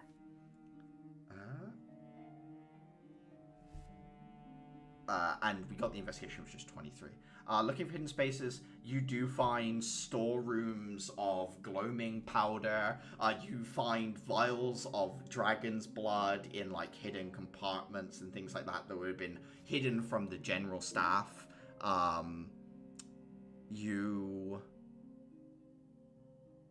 You guys would also find that there was a teleportation circle in the staff room. It looks like when Gluttony came out to attack you guys, probably some people did escape through it, and Gluttony did destroy it before heading out, so unfortunately this one isn't traceable. Okay, I was about to ask, does it look like it would have been to a similar location to the other one we found? Unfortunately, yeah, Gluttony's like eaten a portion of it, and obviously that's just it'd been utterly disintegrated by the force of the attack. So, okay. there is a lot of equipment that needs helixes to access, but on a 23, you'd also discover that some of the staff had these badges that do convey some levels of access. It won't let you use the gun, but you can give them to the peacekeepers that are investigating. They will be able to like use the lab equipment and things like that as well. If you wanted to keep one of them, you can as well. I'll probably pocket one, give the rest to them. Let them know that the gun is directly linked to that person. I don't know how to get around that. Do you want to keep the weapon still, or would you like to hand it over? As they are willing to allow you to keep it. Yeah, obviously you can't use it, but they won't take it from you, shall we say? Sure. I'll hand it to someone at the lab and let them ruin their life with it. Oh, like one of the yeah. See if one of the lab kids can work it out. Yeah. Yeah. So basically, anything attached to Sin is free game for you guys. Also, the artifacts, because they are combat artifacts, you guys are allowed to keep them. At the point, if you if any of them get expended, or if you're not going to use them anymore, they will need to be handed over to someone, like basically to the judges, who will hand them out to a different EK who will use them. So they can be taken by you guys. That's not a problem.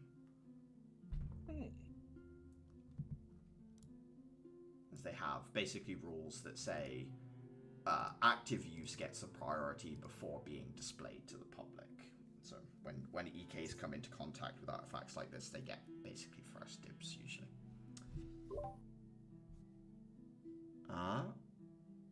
But I think like that's most of the investigation here. Axel would talk a little bit with the peacekeepers, tell them what happened, and then say, Clara's gonna head with the zoological team. Do we want to go with her? We can fly along in one of the gunships and then head back to the academy together, or we can wait for her there. What time is it? You guys did this quite late at night because it was like after everyone had head out from work. I think it's probably like 9 o'clock. I would say 9 o'clock. I thought we were doing this in the morning. Maybe, yeah, you're right. I'm mixing it up, so it would have been in the morning. Yeah, that's what I was thinking. Like, yeah, this was early. I knew it was. I knew it was outside of working times. I just forgot that we had flipped it to the morning. So yeah, it's probably like 10 in the morning or something like that. Okay. Then we got time. We can go with her. Yeah. Yeah. The team cast like a sort of like calming spell on the Chimera in order to, when it comes in contact with a large group of other people, it doesn't get spooked or fly away or do anything like that. Loaded into the airship along with its eggs. I think, Clara, you're allowed to have Cerberus with you, as it seems to obviously be more attached to you and obedient to you, or however you want to put it, really. Yeah. The airship would kind of take off, fly you more towards what... I don't think you guys have ever been here before. It's like directly in the shadow of the Crystalline Spire. You guys are probably the closest to that you've ever been at this point. And there's actually some wide open spaces here. Some of them glass domes, other ones not, where you can see that there is a full-grown adult dragon here within the city in one of these domes. The looks like it is in a space that is filled with like artwork and treasure and other things. They are actively having a conversation with someone. There's like a really nice expensive chair that's just put in front of this dragon as they seem to be talking to an individual in like a long lab coat. They're just having a conversation in the distance that you can see. And the airship drops off on little pads outside of a compound where the Chimera is going to be taken into like a similar space as the dragon, one of these huge domes. They will like release live animals into it to do hunting instinct things like that. It's like a big open dome space that's kind of adapted to winged creatures like the Chimera.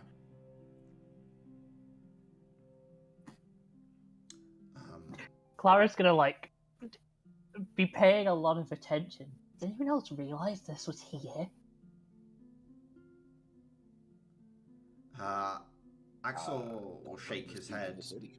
Axel shakes his head and say, I've never had much use to come to one of these, to be honest. I didn't know it was so close to the center of the city, though.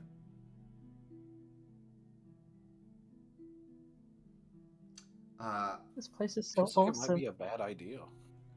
A woman greets you as you're all stepping off the airship. She puts her hands out and says, I'm the director of this institute. My name is Olana. Clara curtsies.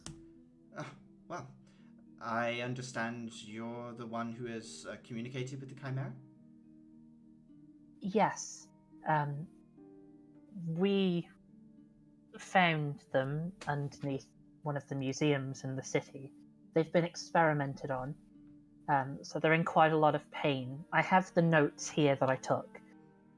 She's gonna like pass over the folder of all the things she could gather. one of the children has already hatched. You should know they're capable of forming psionic links. They were, I'm guessing, created to be weapons of war. She looks down at the notes and kind of goes through it and says, well, we'll do what we can in order to make the mother's life more comfortable. It's obvious the configuration of the heads is not ideal. Unfortunately, there's not much we can do about that, but there are ways of managing the pain at least. As for the children, that will need to be a case-by-case basis, but this research is interesting, if none the least. Have you formed a bond with this little one? Yes, this is Cerberus. She kind of like bows her body forward to be kind of head level with the three heads. Says, and how are you finding the link so far? It's strange. I'm not used to telepathy. I'm also not used to understanding Draconic, but I can, I guess. A useful addition. Thank you for rescuing these little ones. We will make sure that they have good, full lives. Thank you. If you don't mind, perhaps I could get a contact detail. I'd like to come back and visit, if for no other reason than to bring this one to see his brothers and sisters when they eventually hatch. She nods. She pulls out her like crystalline slate, taps it to yours, and the two basically exchange contact information at that point. Thank you. Of course. It seems you have a budding interest in these beautiful, if misunderstood creatures. We would always welcome EKs to further their education in the more naturally or otherwise occurring magical creatures of this world. Clara thinks about the Flan Club and the tsunami of slime she unleashed on the train station. You could say I have a budding interest. She smiles. She will give you like a little tour of the facilities, show you the spaces the Chimera is let into the new area. Olana, let me just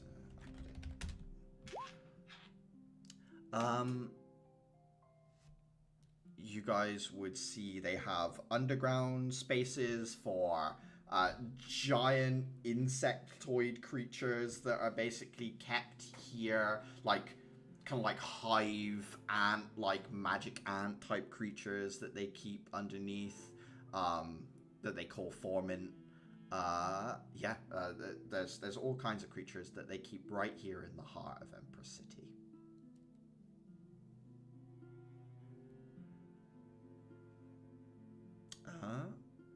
Once the tour is over, Alana would say goodbye, say to you, Clara, you're welcome back whenever you really like. Just send me a message, and I will need to obviously do a little bit of paperwork, but of course, I'll have it done.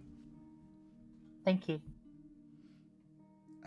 And she kind of leans forward, gives Cerberus a little scritch, and says, look forward to seeing this one again as well.